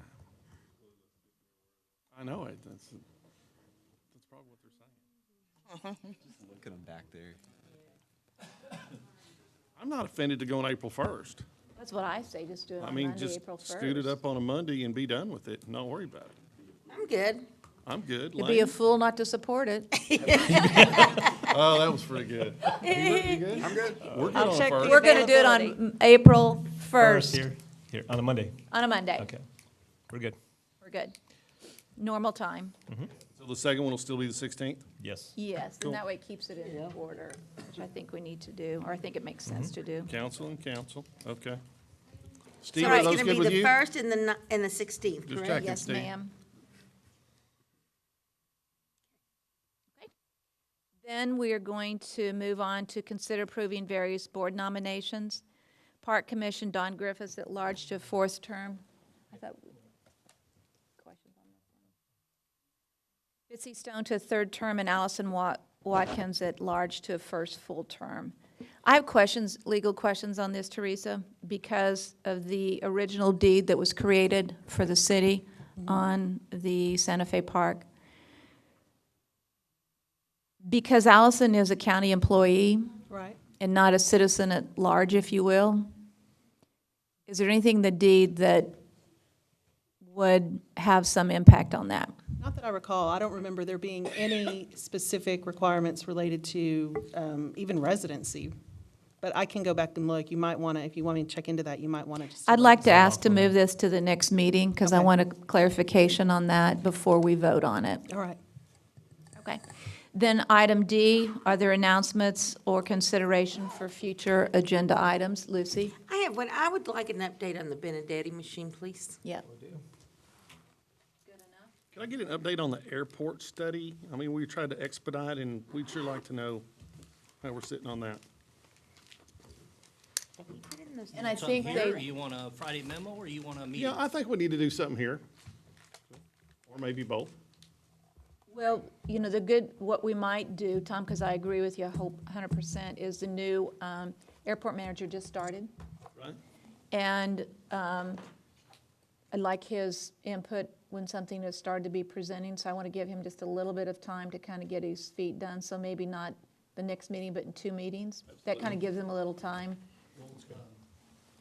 For in a study update, we would have Molly do that. We wouldn't I have the know. airport director do it. No, I wouldn't, but it's still, Easier. he needs to have a little bit of his feet on the ground, so he might be able to make comments or add to the conversation, that's all. She's going to be in town the second half of the week that we have our next council meeting. We'll see what we can do. Okay, perfect. All right. With that, would entertain an motion for adjournment, please. So moved. And a second? Second. And a vote? Any public comment? And then a vote? None? Rodeo. Go.